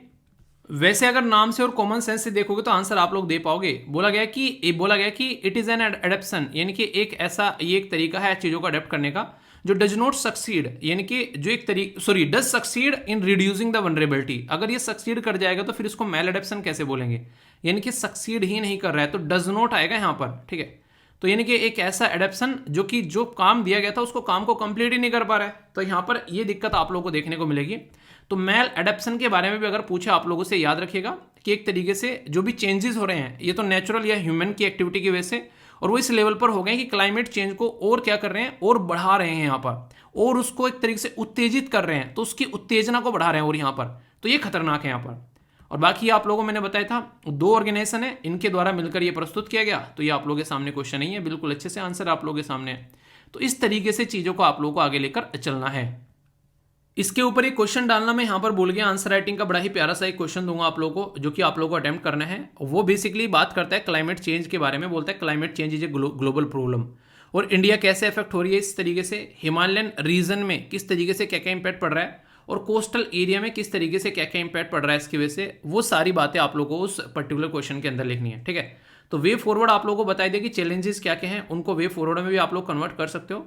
अच्छे से एक ऑर्गेनाइजेशन भी आप लोग की कवर करा दी यहाँ पर, उससे भी क्वेश्चन बन सकते हैं, उसकी बेसिक इन्फॉर्मेशन कौन कौन सी रिपोर्ट है, तो ये यूपीएससी प्रीलिम्स, मेंस और इंटरव्यू हर जगह आप लोगों से क्वेश्चन पूछा सकता है। और यूपीएससी का मतलब ये नहीं था कि यूपीएससी में करंट अफेयर आप लोगों को किसी भी एग्जाम में पूछा सकता है, तो तैयारी इस तरीके से करनी है कि किसी भी एग्जाम की तैयारी करो तो मार्क्स अच्छे आए। ओके, देखिए सारी चीज़ ना मानने के ऊपर डिपेंड करती है, अगर आप लोग चीज़ों को मान लो तो अच्छी हैं, और ना मानो तो आप लोगों को बुरी देखने को मिलेगी। हमारे ही देश के पढ़े हुए लोग जो हैं वो दुनिया में बड़ी बड़ी कंपनी के CEO बने बैठे हैं, और हमारे ही देश के बच्चे जो हैं वो बाहर के देशों में पढ़ने जा रहे हैं। तो गवर्नमेंट ऑफ इंडिया के द्वारा एक प्रोग्राम स्टार्ट किया गया, स्टडी इन इंडिया। तो ये जो प्रोग्राम था ये भी रिसेंटली अभी न्यूज़ में आया, तो इसके बारे में मैं आप लोगों से बात करूँगा। पर लेकिन उससे पहले कुछ डेटा है आप लोगों के सामने कि अगर आप लोग इसको देखना चाहेंगे तो top 5 country in terms of जो एप्लीकेशन हमारे देश में देखने को मिलती है, सबसे टॉप पर है नेपाली, हमारे देश में पढ़ने आते हैं, अफगानिस्तान से, बांग्लादेश से, इथोपिया और भूटान। अफगानिस्तान से तो आप लोगों ने देखा तालिबान तक भी हमारे देश में पढ़ने आ रहे हैं, ठीक है। हमारे देश के लोग कहाँ पर सबसे ज़्यादा आप लोगों को देखने को मिलेंगे, ठीक है। मतलब एक तरीके से top 5 country in terms of application जो आप लोगों को यहाँ पर देखने को मिलती है। और स्टूडेंट्स अप्लाइड फ्रॉम, यानी कि यहाँ से अप्लाइड कर रहे हैं और इतनी कंट्री के एप्लीकेशन आते हैं हमारे देश के अंदर में, ये आप लोग यहाँ पर समझ सकते हैं। और ये जो डेटा है ये आप लोग यहाँ पर देखें कि डेटा भी कहीं ना कहीं इंक्रीज हो रहा है 20 के साथ में। आप लोग कंपेयर देखोगे तो number of candidate applied, country total 12 देखने को मिल रही है, ठीक है। फिर यहाँ पर 136 हो गई यहाँ पर। तो ये कोविड-19 की वजह से चीज़ें थी, तो यहाँ पर आप लोग चीज़ें समझ सकते हैं कितने सारे जो हैं इंक्रीज हुए हैं। यहाँ पर USA, UK, Egypt, Switzerland, Indonesia और इवन जो श्रीलंका से आप लोगों को देखने को मिलेंगे। पर लेकिन ये जो कंडीशन है आप लोगों के सामने, ये डिपेंड करती है कि ढांचा कैसा है देश के अंदर। ऐसे ही अगर मैं आप लोगों से पूछूं हमारे देश से अगर कोई बाहर पढ़ने जाता है तो उसमें अगर आप लोगों से पूछा जाए टॉप कंट्री कौन सी आप लोगों को देखने को मिलेगी, तो आपके हिसाब से क्या लगता है कि इंडियन स्टूडेंट जो हैं वो सबसे ज़्यादा कहाँ पर पढ़ने जाते होंगे? तो इसके बारे में जाकर आप लोग सर्च करिएगा। टॉप में आप लोगों को ऑस्ट्रेलिया, कनाडा, जर्मनी, सिंगापुर, ये ऑप्शन आप लोगों को नजर आएंगे, ठीक है। अभी ये जो प्रोग्राम है इसके बारे में बात करते हैं, क्यों न्यूज़ में है, क्योंकि आज का तो है नहीं, ये पुराना प्रोग्राम है। अगर आप लोग लंबे समय से कनेक्टेड हैं आप लोगों को पता होगा। तो बात की जा रही है स्टडी इन इंडिया प्रोग्राम जो है, ये हाई कमिश्नर जो हमारे देश के प्रणय वर्मा और मिनिस्ट्री ऑफ एजुकेशन बांग्लादेश की, उनके द्वारा मिलकर यहाँ पर अभी बात की जा रही है। जॉइंटली इनॉग्रेट किया गया यहाँ पर बेसिकली हायर एजुकेशन मीट 2023। ये अभी यहाँ पर study in India program Dhaka के अंदर में यहाँ पर अभी आप लोगों को देखने को मिला, ठीक है। तो यानी कि 2 पर्सनैलिटी ने मिलकर हमारे देश के और बांग्लादेश के, उनके द्वारा यहाँ पर ये प्रोग्राम लॉन्च किया गया। तो स्टडी इन इंडिया प्रोग्राम एक फ्लैगशिप प्रोग्राम है हमारी कंट्री में मिनिस्ट्री ऑफ एजुकेशन का। इसके चलते गवर्नमेंट ऑफ इंडिया के द्वारा इसको 2018 में लॉन्च किया गया था। ये ऐसा प्रोग्राम है ताकि ग्लोबल लेवल पर कोई स्टूडेंट यानी कि विद्यार्थी वो हमारे देश में आकर पढ़ना चाहता है तो उसके लिए एक तरीके से लुभावन वाद वाला एक ऐसा प्रोस्पेक्ट तैयार किया गया है ताकि आसानी से वो हमारे देश में आ सके। आप लोग यकीन नहीं मानोगे, बहुत सारे देश में एजुकेशन लेने जब हम लोग जाते हैं तो सोचो वहाँ पर बच्चा जाकर रह रहा है, वहाँ पर फीस पे कर रहा है, वहाँ पर अपना रहने कहने का जो खर्चा है वो भी अपना कर रहा है, स्पेंड कर रहा है चीज़ें। तो उस कंट्री की जीडीपी में कितना बड़ा कंट्रीब्यूशन देते हैं हम लोग जब बाहर जाते हैं। सोचो अगर यही बच्चे जो हैं हम अपने देश में ढंग से सिस्टमेटिक वे में पढ़ा पाएँ तो कितना सही तरीके से यहाँ पर अपनी पैसा जो है वो अपने ही ऊपर हम लोग खर्च करेंगे। तो ये कहीं ना कहीं इस तरीके से सिस्टम क्रिएट करने की भी कोशिश की जा रही है कि दूसरे देश के भी लोग हमारे देश में आकर पढ़ना चाहते होंगे तो उनको अपने देश में लेकर आ जाए। इस तरीके से यहाँ पर स्टडी इन इंडिया प्रोग्राम आप लोगों को देखने को मिल रहा है, ठीक है। तो ये एक ऐसा प्रोग्राम है जिससे डायरेक्ट क्वेश्चन भी आप लोगों से बन सकता है, तो कन्फ्यूजन नहीं होना चाहिए, ओके। कौन बनेगा छोटू करोड़पति है आप लोगों के सामने। यहाँ पर बात की जा रही है एम्फीबियन एयर स्पेस इंडस्ट्री जो कि इंडियन डिफेंस के साथ में मिलकर काम कर रही है। किसके साथ में, यहाँ पर ये डायरेक्ट क्वेश्चन आप लोगों से बन सकता है। तो ये है बेसिकली एल्बेस्ट्रोस एम्फीबियन एयरबस। तो यहाँ पर किसके साथ मिलकर काम कर रही है, Hindustan aeronautics limited, Bharat dynamic limited, इसी के साथ में हॉकिंग जो डिफेंस सर्विस या फिर महिंद्रा डिफेंस सर्विस। सही आंसर आप लोगों को बताना है। नेक्स्ट क्वेश्चन यहाँ पर बात की जा रही है ओल्डेस्ट जो पर्ल यानी कि मोती बोला है, मोती की माला। तो पर्ल टाउन जो है वो पर्शियन गल्फ में किसको बोला जाता है। पहला जो कौन सा पर्टिकुलर आइलैंड है आप लोगों को ये बताना है। नेक्स्ट पहला बोला गया यहाँ पर ये है सिनिहा आइलैंड। नेक्स्ट यहाँ पर बोला गया मरवाहा आइलैंड। नेक्स्ट यहाँ पर बोला गया है ब्लूबर्ड्स आइलैंड। नेक्स्ट बोला गया है अलनूर आइलैंड। आइलैंड मतलब द्वीप। सही आंसर क्या है आप लोगों के हिसाब से। एबल प्राइज किसको मिला है, यहाँ पर डायरेक्ट क्वेश्चन बन सकता है। तो डेनिस पर्नल ये है सुलीवान। नेक्स्ट यहाँ पर अवी विगडरसन, ठीक है। नेक्स्ट यहाँ पर गेगरी मार्गुलिस। नेक्स्ट यहाँ पर बात की जा रही है लुइस ए कैफ्रेली। तो सही आंसर क्या है ये आप लोगों को बताना है। आप लोग बताइए इसका आंसर। इंपॉर्टेंट पर्सनैलिटी के बारे में पूछा जाता है कई बार। आप लोगों ने एक पर्टिकुलर सत्याग्रह के बारे में सुना होगा जो कि 1924 के एयरफेयर में देखने को मिला था। डायरेक्ट क्वेश्चन बनता है व्याकोम सत्याग्रह, चंपारण सत्याग्रह, खेड़ा या फिर अहमदाबाद। आप लोगों को पता है इनके सबके बारे में ये कब है। अगर ये पता है तो आप लोग डायरेक्ट आंसर दे दोगे व्याकोम सत्याग्रह, ठीक है। क्या था ये, इसके बारे में बात करेंगे अभी। क्वेश्चन है सी सेट का, इसको आप लोगों को अटेम्प्ट करना है फिर आंसर बताया जाएगा। तब तक हम लोग बात करते हैं पार्वती आगरा बर्ड सेंचुरी के बारे में। नाम से आप लोगों को देखने को मिल रहा है आगरा में ताजमहल है, उसी से रिलेटेड आप लोगों को ये बेसिकली सेंचुरी देखने को मिलेगा। ये गोंडा डिस्ट्रिक्ट जो उत्तर प्रदेश में देखने को मिलेगा पार्वती आगरा, जो कि यहाँ पर डिक्लेयर किया गया सेंचुरी 1990s में। बर्ड सेंचुरी है, जो कि आप लोगों को 2 लेक भी देखने को मिलती है, इसके साथ में कनेक्टेड है। और इसी के साथ में माइग्रेटरी बर्ड बहुत ज़्यादा आती है। रिसेंटली पार्वती जो यहाँ पर आगरा है, यहाँ पर उसको डिजिग्नेटेड दिया गया था रामसर साइट के तौर पर भी, तो इसलिए भी ये न्यूज़ में थी। ठीक है, तो लोकेशन याद रखिएगा। अगर यूपी से आते हैं तो नहीं, यूपी से बे, ठीक है गाना सुना है तो उसके साथ में कनेक्ट करके देख सकते हैं, तो याद रख लेना तो आंसर क्या है यहाँ पर, इसका आंसर याद रखिएगा, ये हॉकिंग डिफेंस सर्विसेज। तो इसके साथ में मिलकर यहाँ पर काम किया जा रहा है। तो ये एक तरीके से आगे चीज़ों को लेकर चलेंगे। डिफेंस के मामले में बहुत सारे एग्रीमेंट हमारे देश के देखने को मिल रहे हैं, तो एक फ़ायदा देखने को मिलेगा आने वाले टाइम में। पर्ल्स टाउन के बारे में बात की जा रही है तो ये कहाँ पर है बेसिकली याद रखिएगा इसके बारे में, तो सिनिहा आइलैंड है। तो ये आंसर आप लोगों को यहाँ पर देखने को मिलेगा। ठीक है, तो यूनाइटेड अरब एमिरेट से रिलेटेड है यहाँ पर ये। इसी के साथ में एबिल प्राइस के बारे में बात करें तो इसका आंसर क्या है, ये है लुइस ए कैफ्रेल। ठीक है, तो कैफ्रेली, तो ये आंसर आप लोगों से पूछा जा सकता है। तो एबिल प्राइस के बारे में याद रखिएगा, किस पर्टिकुलर फील्ड के लिए एबिल प्राइस जो दिया जाता है, तो मैथमेटिक्स के लिए। ठीक है, तो अभी 2023 अवार्ड दिया गया। नेक्स्ट ये सत्याग्रह याद रखिएगा, ये रिलीजन से रिलेटेड था बेसिकली, एंट्री करने के लिए टेंपल के अंदर में। तो तिरुवनंतपुरम जो केरला के अंदर में यहाँ पर ये चलाया गया था, बाद में महात्मा गांधी जी भी गए थे। तो यहाँ पर ये एक तरीके से काफ़ी इंपॉर्टेंट जो इवेंट है, अगर हिस्ट्री उठाकर आप लोग देखोगे, डायरेक्ट क्वेश्चन आप लोगों के बनते हैं। ओके, आंसर क्या हो गया इसका, आंसर सी आप लोगों को देखने को मिलेगा। एक्सप्लेनेशन भी आप लोगों के सामने, तो इसको समझ सकते हैं। ये आप लोगों का प्लेस इन न्यूज़ हो गया। बेसिकली रामसर साइट हम लोग कवर कर रहे हैं, तो डाउट नहीं होना चाहिए। आइए बात करते हैं कौन बनेगा इंग्लिश पति। इंग्लिश सीखेंगे यहाँ पर, आप लोग अच्छे से इसको समझ सकते हैं। डायरेक्ट क्वेश्चन भी आप लोग ये बनते हैं। इसके बारे में देखता हूँ कौन सेंटेंस अच्छे से फॉर्म करता है। पहला जो शब्द है ये है रेकेंडाइट।